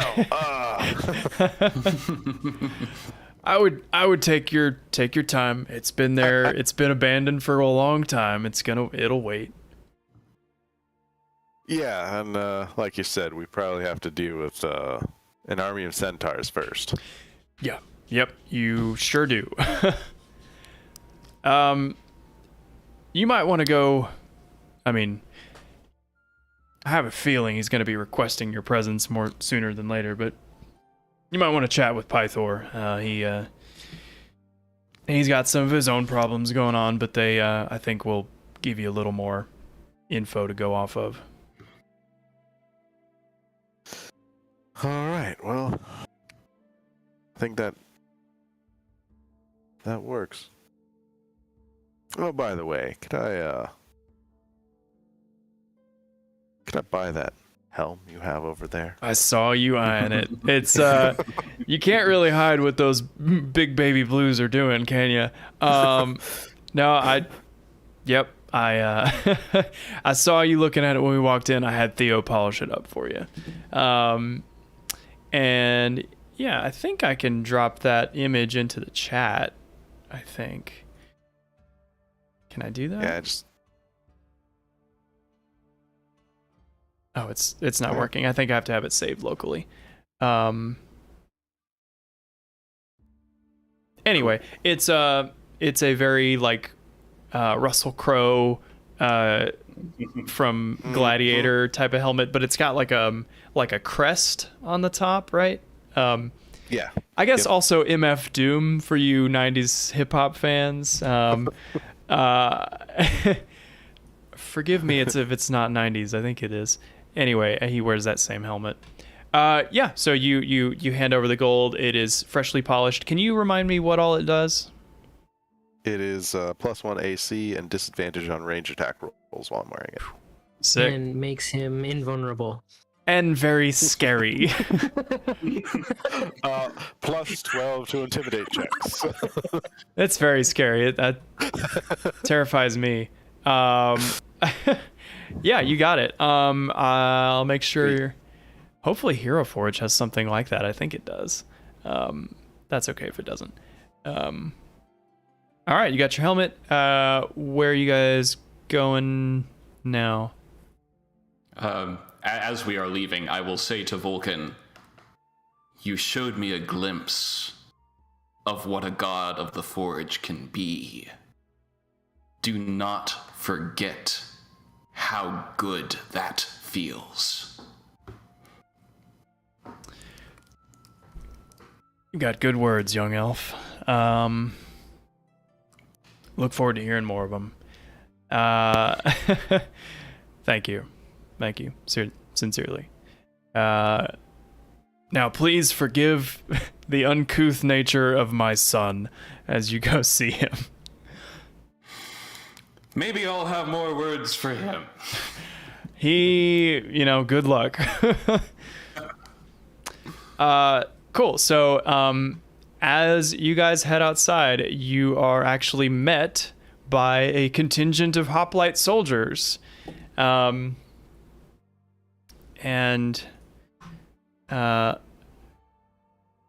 kind of trying to present a stoic facade, but you can sense that they're restless about something.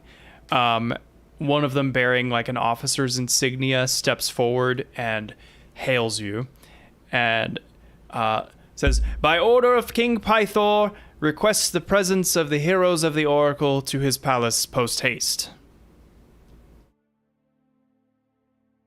Wow, they developed the postal system here.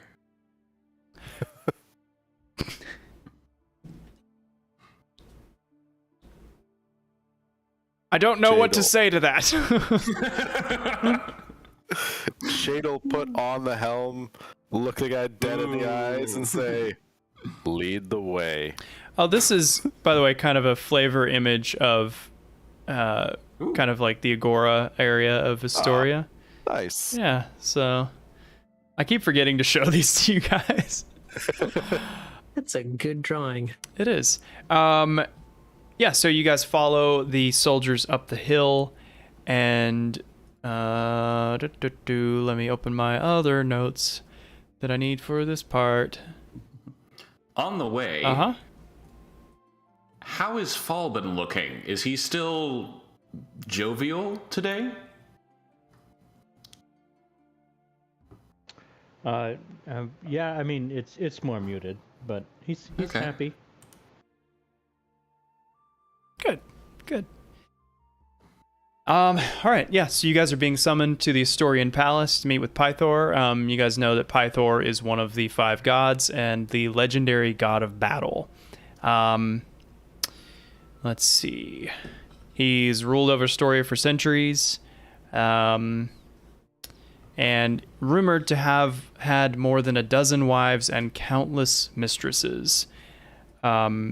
However, none of them seem to be around. It's rumored that he is, not recently, but for a little while, taken to drink, and that has affected his mood for a while. And as you guys enter the palace, you pass through its gilded halls and eventually arrive in the throne room.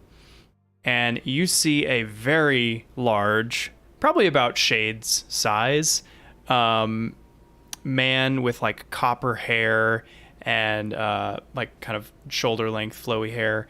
I guess I have an image of him that I can show you. Where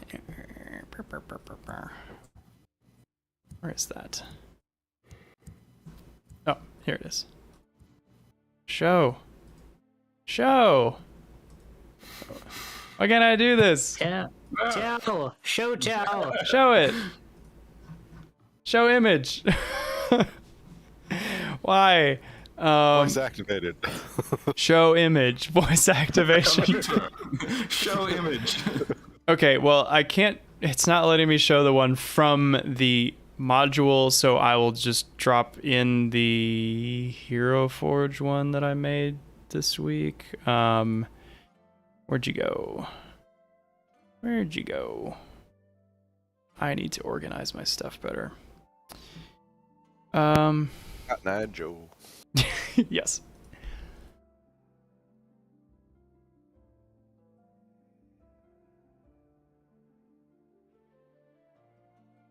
Well, shit. Oh, here it is. 1 second.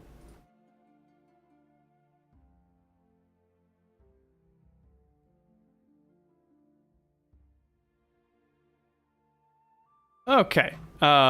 So he's a big old dude with a bronze breastplate, and seems like he likes to show his muscles off as much as possible. From our view, or at least from my view, I just saw like a bunch of glyphic sigils in the chat. Can't tell you what that's about. No clue. Okay. No, No idea. Normally doesn't look this happy. So this is his physical form, but as you enter the throne room, he is drunk. He is incredibly wasted, and he is like fist fighting statues of the 5 gods that line the hall. Like, hey, you telling me I can't fight? I can still fight. You better believe I can still fight. Let's see. Let me pull up all my quotes that he has, just so I don't miss anything.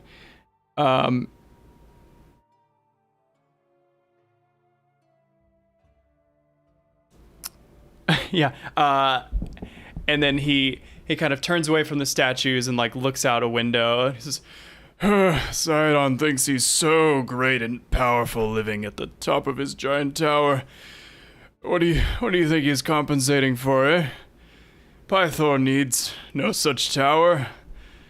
Anyway, I bet my little statue they made of me and Mitros could smash that place to rubble.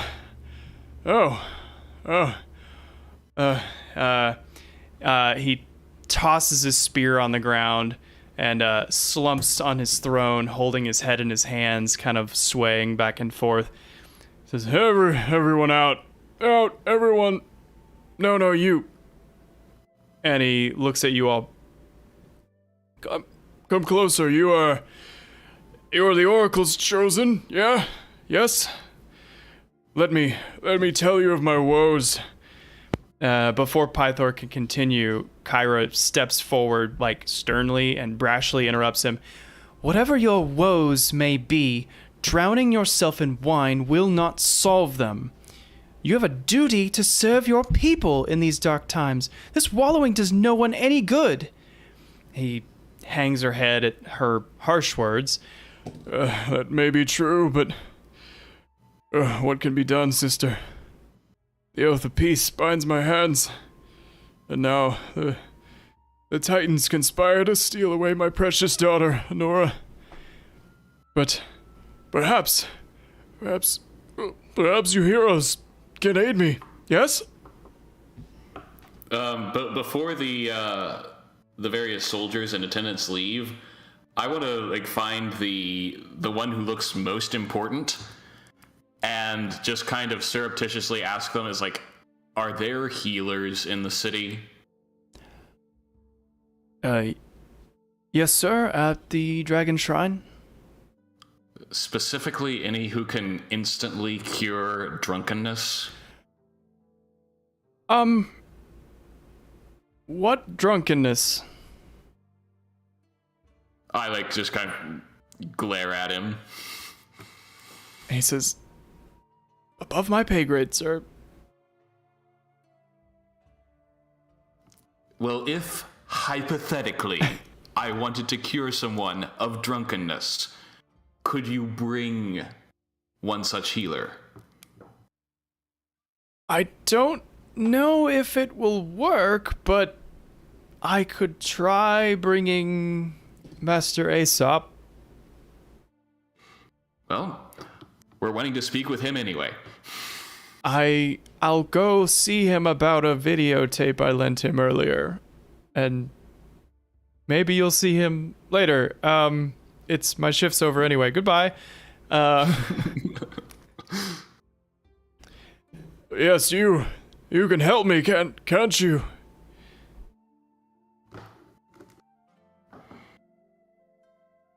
Well, speak up. You are great heroes of the Oracle. You surely have a solution to my problem.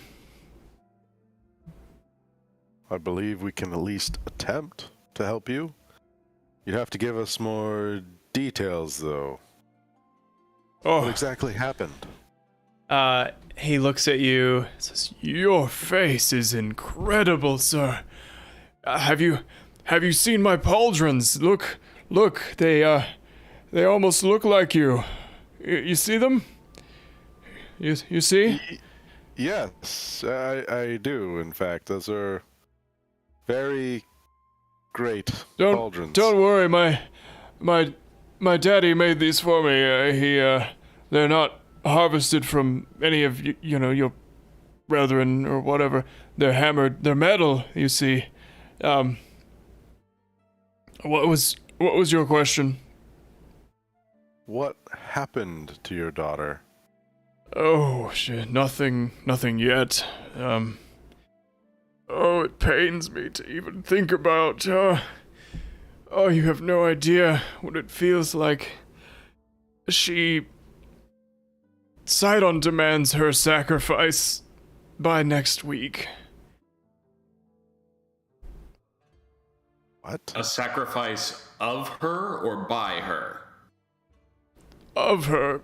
He demands that she be chained to the rock like all the others and devoured by whatever beasts live in the river.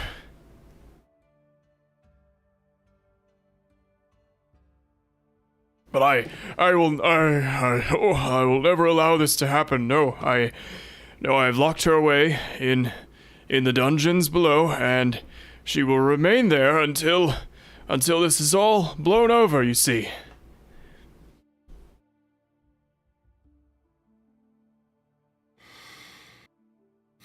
Don't worry about the centaurs. If it's not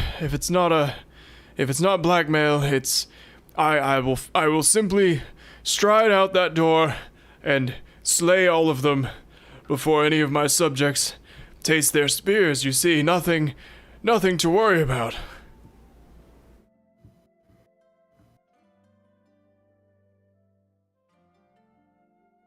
Shade at least would kind of glance with concern at the other party members. I don't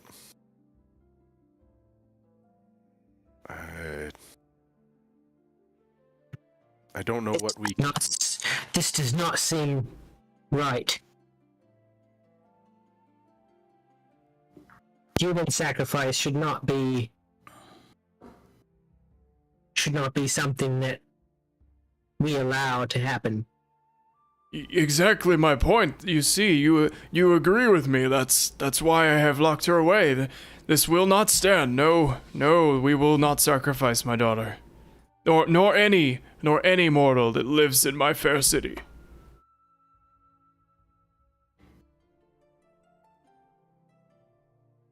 So, what do we do about it? Well, a military genius such as me, I have devised a great plan. You see, well, what we'll do, I have been purchasing up oxen that have been coming to the city. I've been offering incredible prices for them, and I have collected 50 oxen, and this is put together, the biggest. It will be the biggest single sacrifice of all time, you see.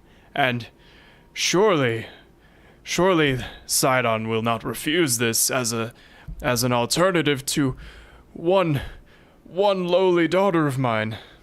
I march up and slap him in the face. Okay. Oh boy, here we go. He is going to slap you back. He has a plus 22 to hit.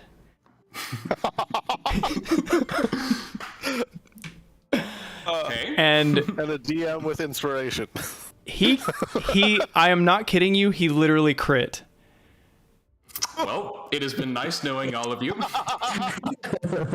How much HP do you have? I have 16. How do you want to play with this? Cuz Uh-oh, that's dangerous coming from the DM. Cuz you slap him in the face, and in this moment of like he is frustrated and weak and his supposed heroes come in, and one of them comes up and slaps him in the face, doing great injury to his pride. He recoils with a fist, and this outright kills you. Wait, as in like outright, as in Fully dead. like double his. I'm talking like the fist comes out, knocks Magus's body like 30 feet straight through the air and just impacts a pillar, like sending shards out of it, body crumpling to the floor, totally dead.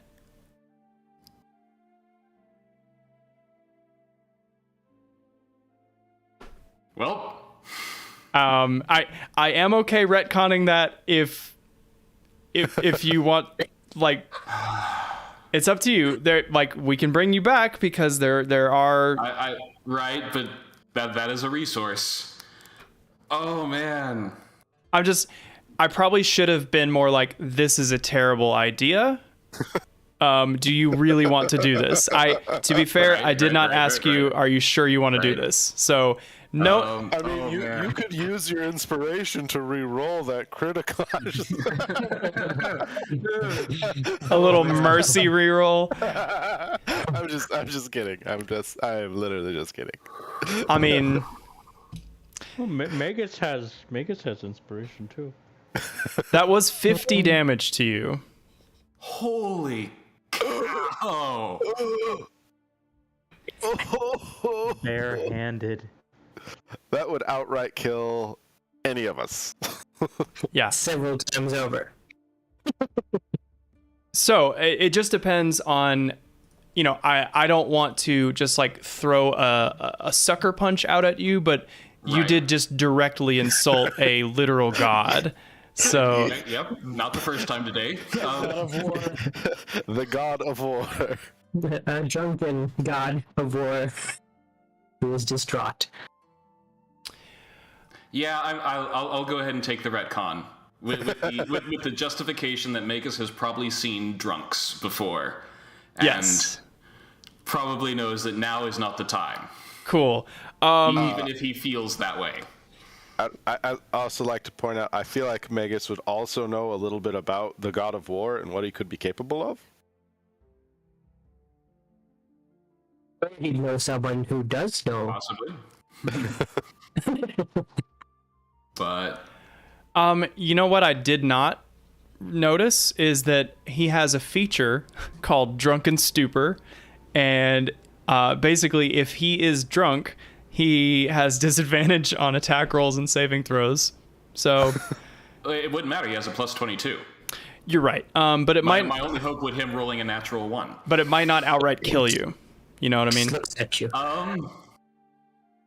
Ooh. I mean, if the damage, Let's just see. the max damage he did was 50, which 50. means if he rolled high on his damage dice, he's doing still 25. Yeah. So that's But still that wouldn't instantly kill me. It wouldn't. true. Right. It could still just let's just see. Let's see what happens. Let's just see. So one more Oh roll. my goodness. That's a 32 to hit. 24 slashing. Or sorry, 24 bludgeoning. So 24 bludgeoning. I will take that. okay, cool. So I love it. I'm down. What a fun what if. Yeah, so you walk up to him in his drunken stupor. He takes a moment and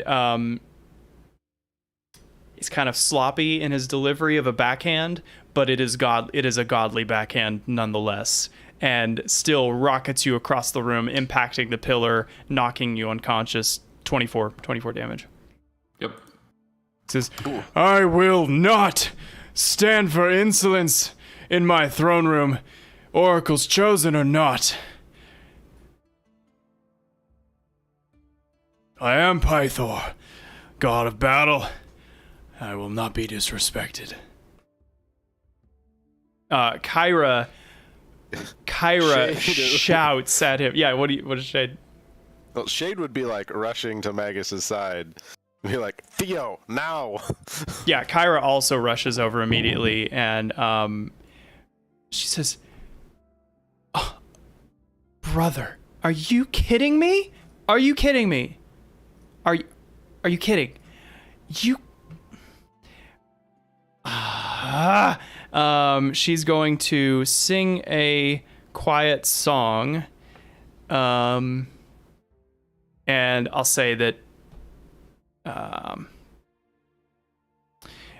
go ahead and make a Constitution saving throw.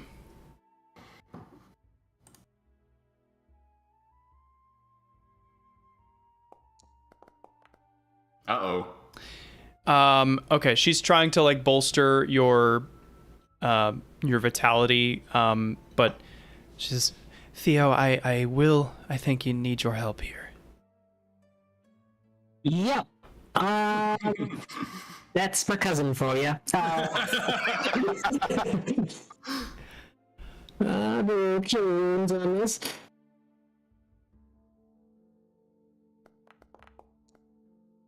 Oh. All right, so you're... Fortunately, I can add another 4 to that Love because it. of hedonism. So you're at about half health. Yep. Okay, so you look up above you and you can see like the marble shattered by your spine.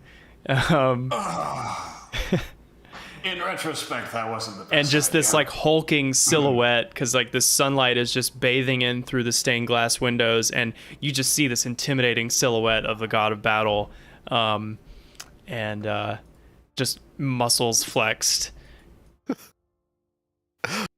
But it only hurt your pride, right? a bit more than that.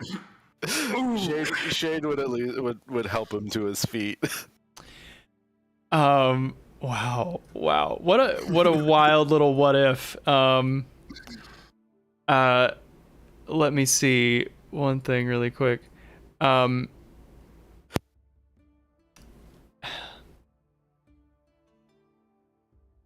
Kyra looks at you, Gaul, and says, I am so sorry about this.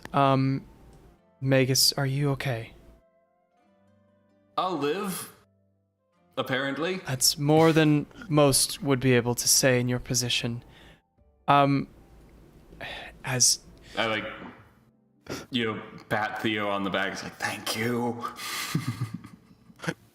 What are cousins for? as insane as my drunken brother is, I feel like his solution is actually not a bad one. This may be our best option available.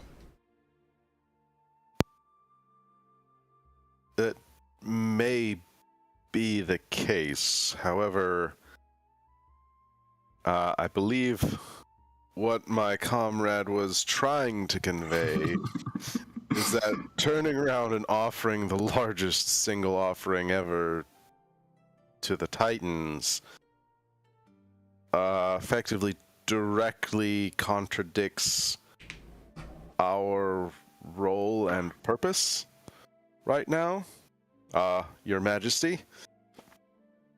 So if there are any other options or any other details you could provide us, maybe we can help you think of another option. I have no idea what there could be, but again, we are new minds to this problem, and maybe we'll see something that you and your advisors did not see due to our different perspective. Well, I'm certain that the Order will want another human to be offered and chained to the rock for the beasts of the river to consume. But I can't suggest anyone. If you... What if the beasts of this river were to die? Yes. You suggest killing the beasts? Interesting. Is that beyond you? No, but you see, I cannot intervene, or I would be in breach of the oath.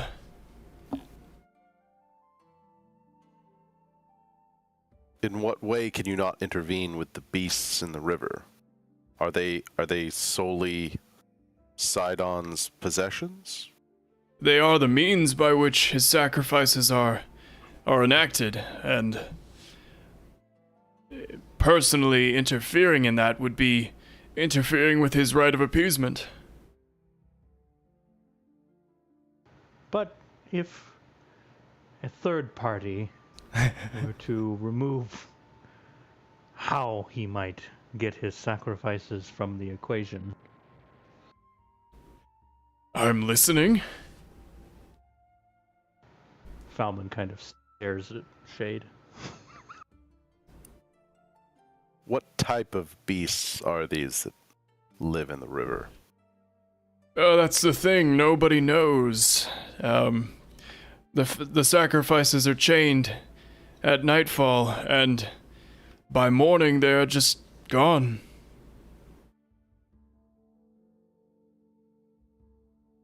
Now, Shade says, turning to the party, this might sound a little crazy, but it's hear me out. It's the beginning of an idea. It can always be refined.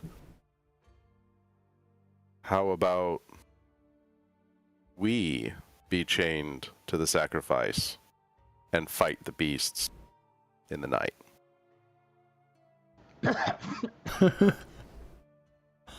I personally would prefer not to be chained. We don't have to actually be chained, but at least give the due appearance of being chained. Actually, I hate to interrupt. You do have to be chained physically. These river monsters like cats? Again, I don't know. Nobody knows. I think the important thing in this is the wording of the demand. How is the demand given? Is there a scribe? Is there an archivist who keeps the exact wordings of Sidon's demand? No, no, oaths are often not written down. It's the Furies keep track of everything. Right, but how was it come to be known that Sidon demanded your daughter as a sacrifice? Let me double check. Oh yeah. It was that. It was that Commander Gaius.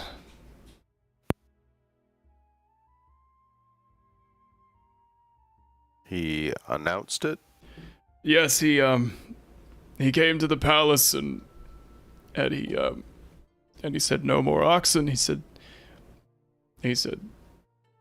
well, you know what he said.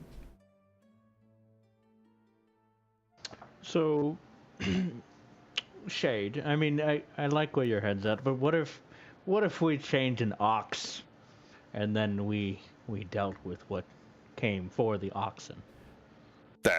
That could work too. I'm just No. Like I said, No, it can't, because that's not the demand for sacrifice. The sacrifice is my daughter, not an ox. Right, but you yourself are planning to substitute 50 oxen, are you not? Only if the sacrifice is accepted, I have to make the offer.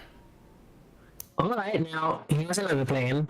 Why don't we still go ahead with training your daughter to the rock? And do so in a spate, lie in wait for these beasts and destroy them before they can feast upon your daughter.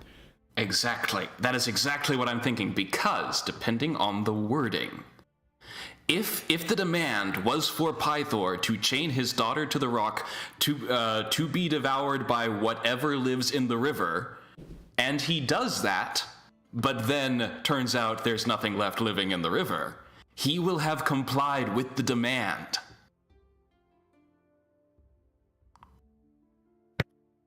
I'm picking up what you're setting down.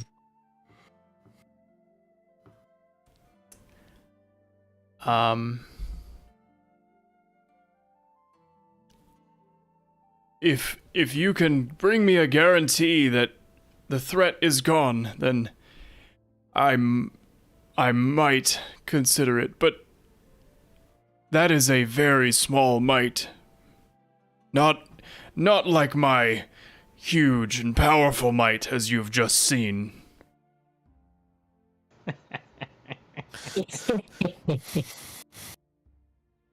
So let's go get ahead of a sea monster.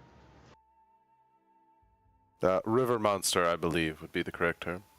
It could be a big cave heading out into the ocean. It's not. Wouldn't be the first big cave heading out into the ocean that you've been in. Yeah. I guess that would be a big cave, but all right, fair enough. Okay, so it sounds like your plan is to try to track down and kill whatever actually sacrifices the things chained to the rock. Before we leave, Shade, since no one has specifically stated it, when is the exact deadline? How long do we have?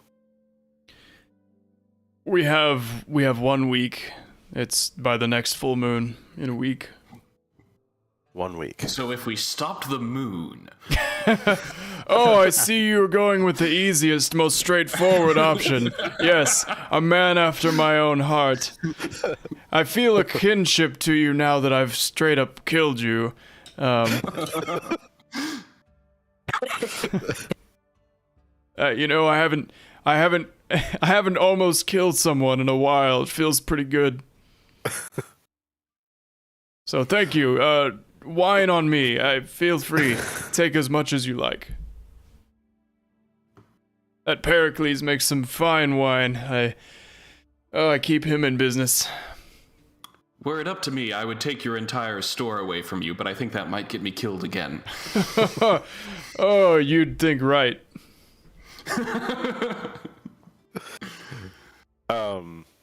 Perchance could we also speak with your daughter? I would not prevent you from going and talking to her, but know this, if you let her out, or in some way deviate from the plan that we've discussed today, then it will be bad for you. My companion's example noted. I understand. Tell her her father loves her and it's going to be all right. Tell her that. Yes, we shall. Cool. Well, he starts chugging wine again. I briefly consider smacking it out of his hand, but think better of it. Good boy. Pain in your back and the rest of your body compels you otherwise. The fact that you're still half liquefied. Whew. The joke's on them. It's internal bleeding, but that's what the blood's supposed to be. I cannot believe that opening attack was a crit. Like that's wild. My God. Okay. What? That's fun though, right? You know, like why not get killed by the god of battle? Like that's what D&D's about. Get your ass beat by a god. Yeah, so as you're leaving the hall, you come across a small lizard that eats a fly. Fascinating. Yes. Where is my note for this? It is somewhere else. You see an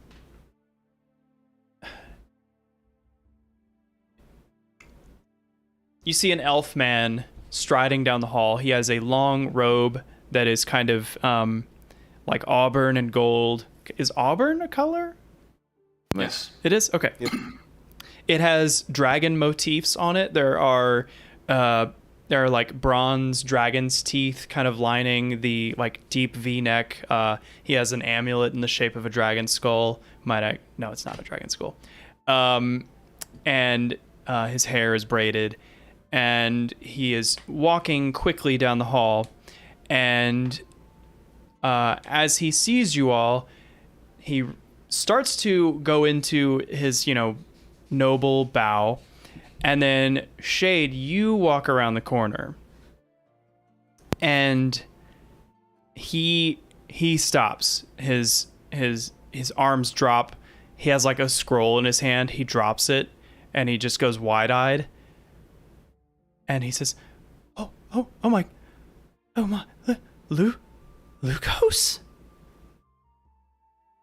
Shade kind of like turns behind to look behind him. Oh, wait. Did you mean me? Lucos, you're alive. You're alive. How?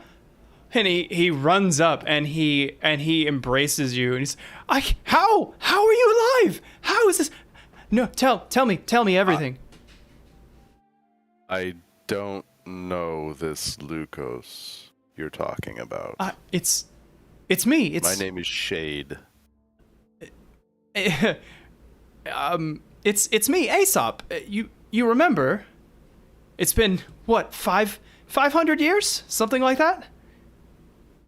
I don't believe we've ever met. He's looking at the rest of you, and is he kidding? He's kidding, right? The Oracle did tell us we needed to speak with you, or at least that you would be a good one for answers. And she forgot to mention. Wow.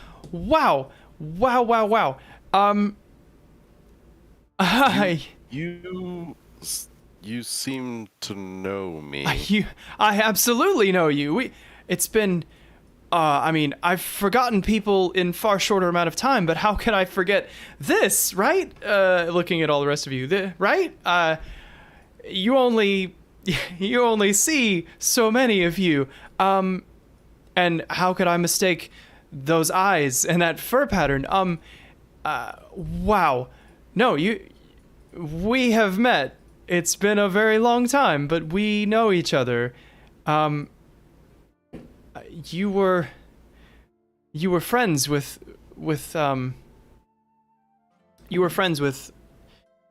my husband, back in the day. I apologize, but I do not recognize you. You may have me confused with someone else. Out of character, he definitely doesn't, but I realize. Right. So, wow, yeah. Hold on, I have to check something.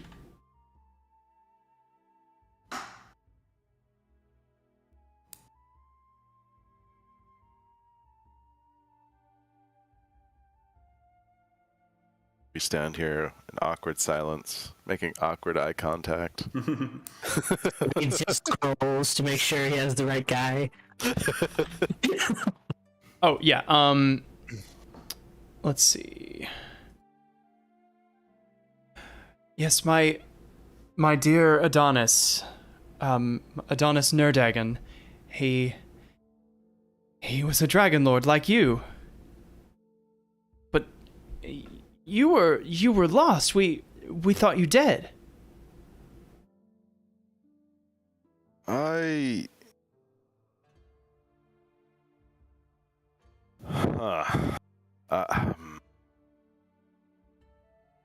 don't really know how to say this, but we probably shouldn't continue this conversation in Yes. the hallways. Yes, absolutely right. As insightful now as you were all those years ago. Please follow me to the temple. And he quickly leads you over to the eastern part of the city, where nestled in the mountainside there's a shrine that sits at the end of the quiet street, and the shrine itself kind of runs into the wall of the gorge. It's a large stone building with a copper dome. The pediment above the door bears a marble engraving of the legendary dragon Balmitria, which, the horn of Balmitria is, inside the building, there's a strong smell of incense. You can hear the muttering of prayers as priests of the shrine carry out their daily rituals. At the mention of the other Dragonlord, does that, I assume Shade recognizes that to some degree? Yeah, the name is familiar. You don't remember really details about him, but the name rings a bell. Strikes a chord, type of thing. Yep. He says, okay, wow, we're here. I've heard the prophecy.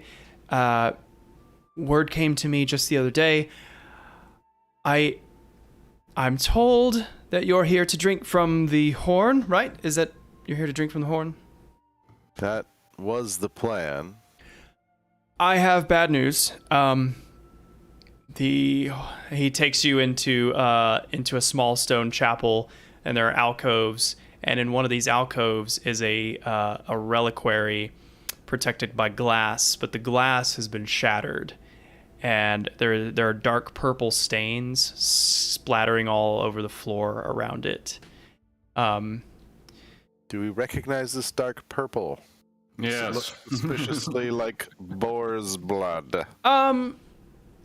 Anybody who wants to make an investigation check.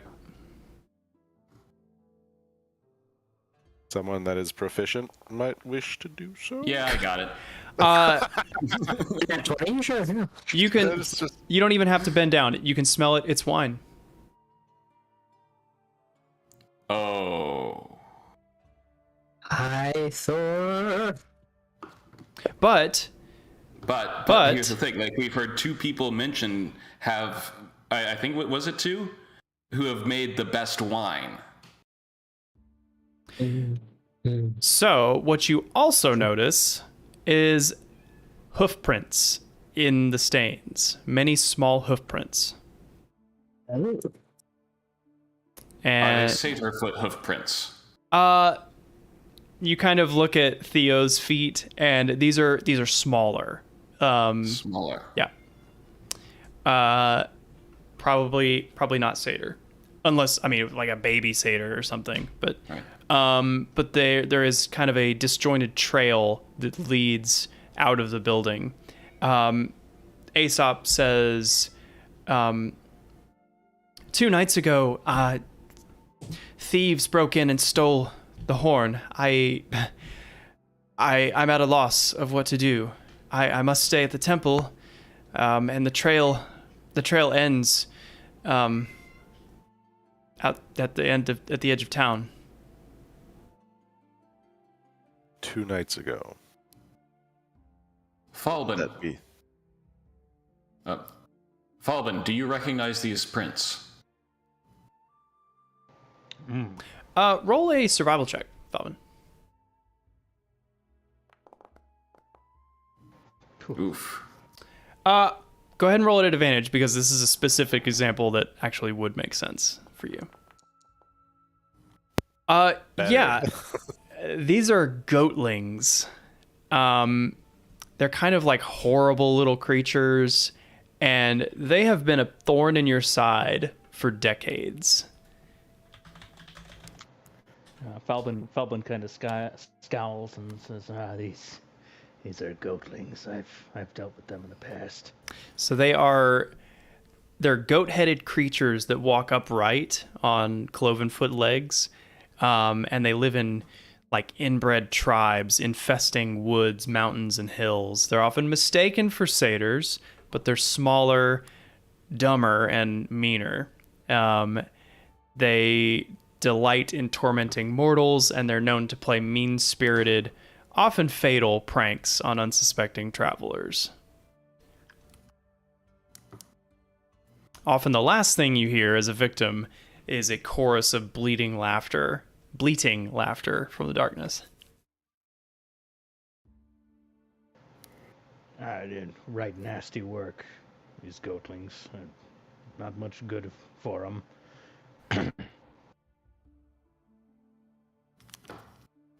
What would they be doing here? I would probably try to see if there's some way I could see which direction they've gone, or talk to Aesop and figure that out. He says the farthest I've followed the trail is to the south of town. I don't leave the city, so it might just continue down the road. It might go into the woods. I'm not sure. But the horn is priceless and precious. It has powers. It grants visions. It must be returned. I don't know what to do about it. Well, it seems to me you need a group of adventurers who are willing to go knock some goatling heads together. And if the prophecy, I mean, you must return. You must retrieve it in order to fulfill your destinies. Well, dang. We certainly got our work cut out for us. Yeah, I mean, I kind of looked at the group, and Falbin would say this seems important, but it doesn't seem as pressing as the river monsters. You guys do have a week. Oh. We could also scout the river while we investigate this. Mm-hmm. This horn, what could someone do with it if they had it?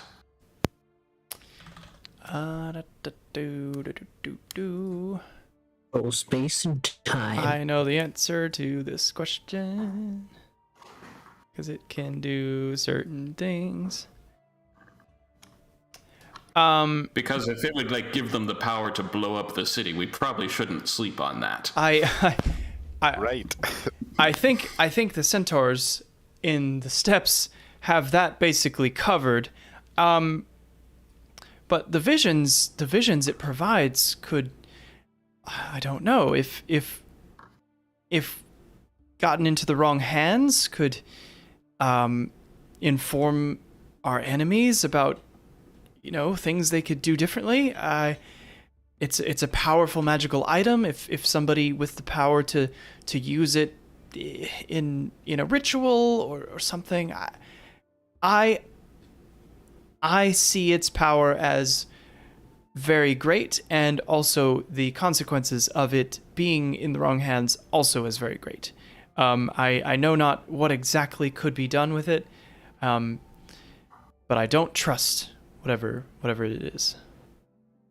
Is there any kind of idea we have about distance? I mean, this was stolen 2 days ago. They could have been traveling for 2 days. Yeah, so I mean, they could probably be 10, 20 miles away, depending on how fast their little feet can go. They also might not just go and go and go. I mean, they might have a place closer by. Right. I think that's the concern that Falbin has, is it might be a 4-day trip, potentially, worst case. Yeah. How about this? The thing that concerns me is that 2 nights ago was the dream. This seems to have the same impressions of the same handiwork on it. So I think this might be something we should at least devote some time to. Say probably not much more than a day's travel out and back, and try to do some double duty by scouting the river as well, see if we can find anything that would indicate where our river monsters might live. Unless, turning to Aesop, you could shed any light on that. I'm afraid I don't know much about what completes the rituals. I've heard probably what you've heard, in that animals are chained up, and sometime during the night, something comes and devours them and leaves nothing behind.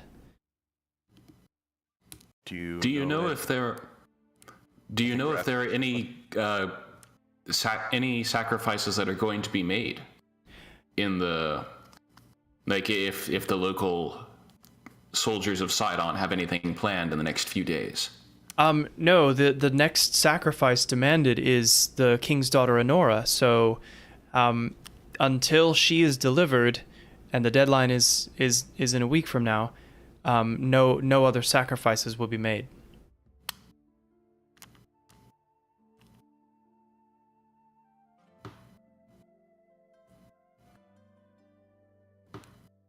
Would it cause any issues if an extra sacrifice was made? My guess is that nothing would happen. My guess is that you would spend the night and the creatures would not emerge. That's a guess. Great. That's not, verified, but it's my educated guess.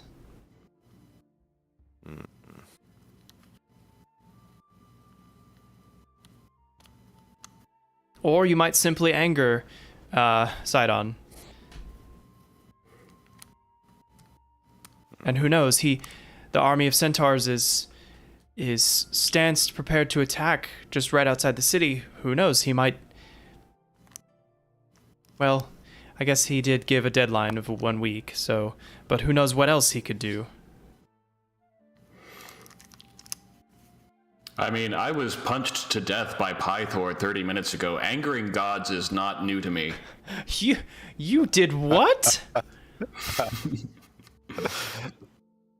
For an intelligent man, sometimes he can make some dumb decisions. My goodness. Did it hurt? Yes, it did. Of course it did. Yes, I would say see what you could find. The trail may be faint, but you might have better luck following it than I did. I'm not a tracker. You said that the horn grants visions. Yes. Is there any way are those visions directed or are they random? One cannot say. The visions are different for everyone. As in, if I was drinking from the horn, thinking of a specific question or a specific thing, is it more likely to show a vision of that?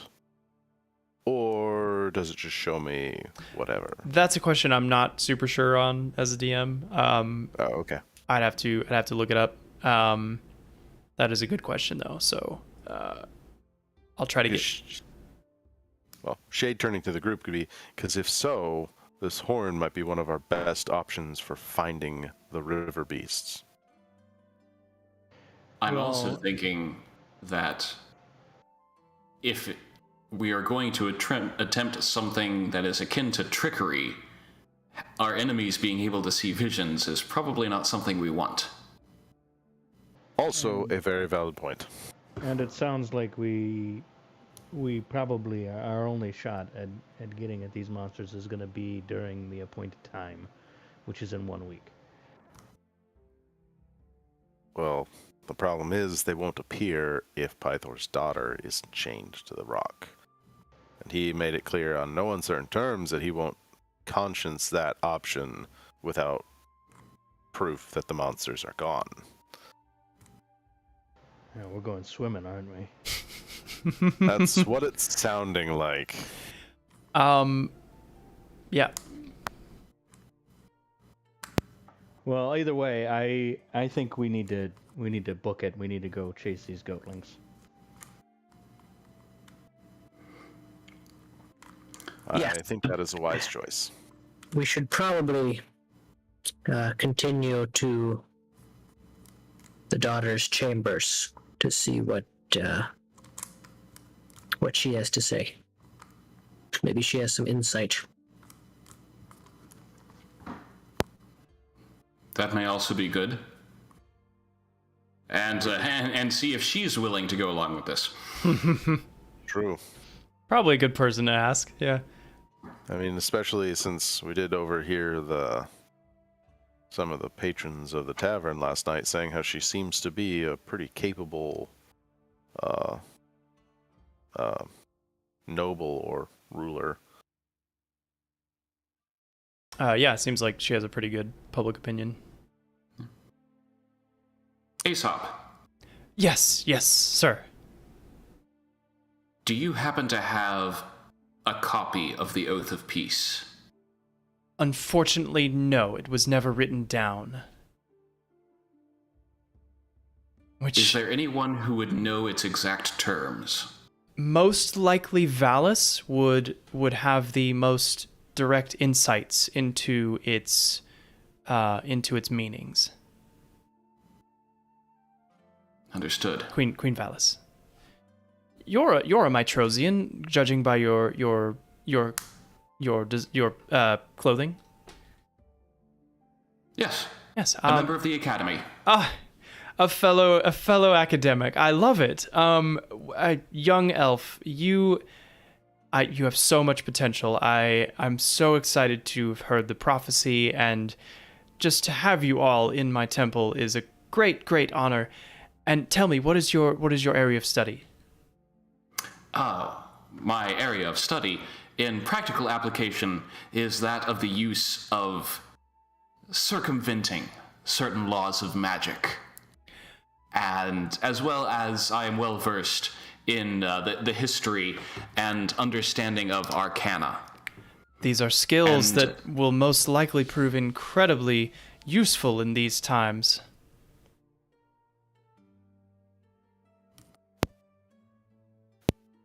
So it seems that I am suited for the job. Yes, I believe you are. Well, I'm happy to run a debate with you at any point if you give me a bit of time to prepare. I'm always happy to have an academy student in my midst. Perhaps sometime when the world isn't ending. Oh, when is it not? Really? I'm just kidding. It is literally ending more now than it ever has. Anyway, you will know where to find me. And actually, please take this with you while you are on your travels. I know we don't have much time to chat here. This is a scroll called the Xandariad, and it is a reckoning of the most clear information we have about the history of the Dragonlords and their exploits. Please take it with you, and may it serve as a way to kind of get you all caught up on what went on. Excellent. This will be invaluable. And please return it, but I do have copies in case you lose it, so do not worry if something happens to it. Like a proper scholar. Yes, of course. I'm 500 years old. I've got time to copy. Anyway, I'm actually 600. But please give Honora my warmest regards. She is a wonderful, wonderful person, and she is truly the heart of this city. Truly.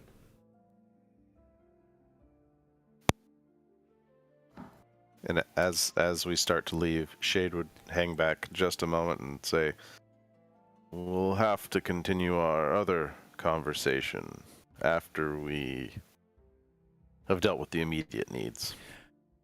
Yes. Once you are returned with the horn, and I know you will be. Man, to know that you, a famed Dragonlord of yore, is among the midst of heroes prophesied to save the world, it gives me great hope, and I know I will see you back here soon. Shade, just with a somewhat confused expression, just kind of nod and in time, my friend. leave. In time. Cool. So you guys leave to head to the dungeons of the King's Palace to speak with Honora, and I feel like it's probably a good place to wrap up. It's about 11 here. So, yeah, GG. I know that was mostly a RP kind of mystery solving quest, but you guys are collecting all your side quests and collecting information. So, some good information. I feel. I'm gonna have to listen back through the video and write down all of those rumors. Yeah, no kidding. I actually can post the rumors in the Discord for you. So I'll post the rumors, and I also will post the content of the Xandariad probably tomorrow because I need to make a few edits to it. But you guys will have that, and you'll be able to look it over the week. So yeah. All right. Well, I'll end the stream now, but anybody's welcome to hang out for a bit if they want. Thank you guys for joining. See you next week.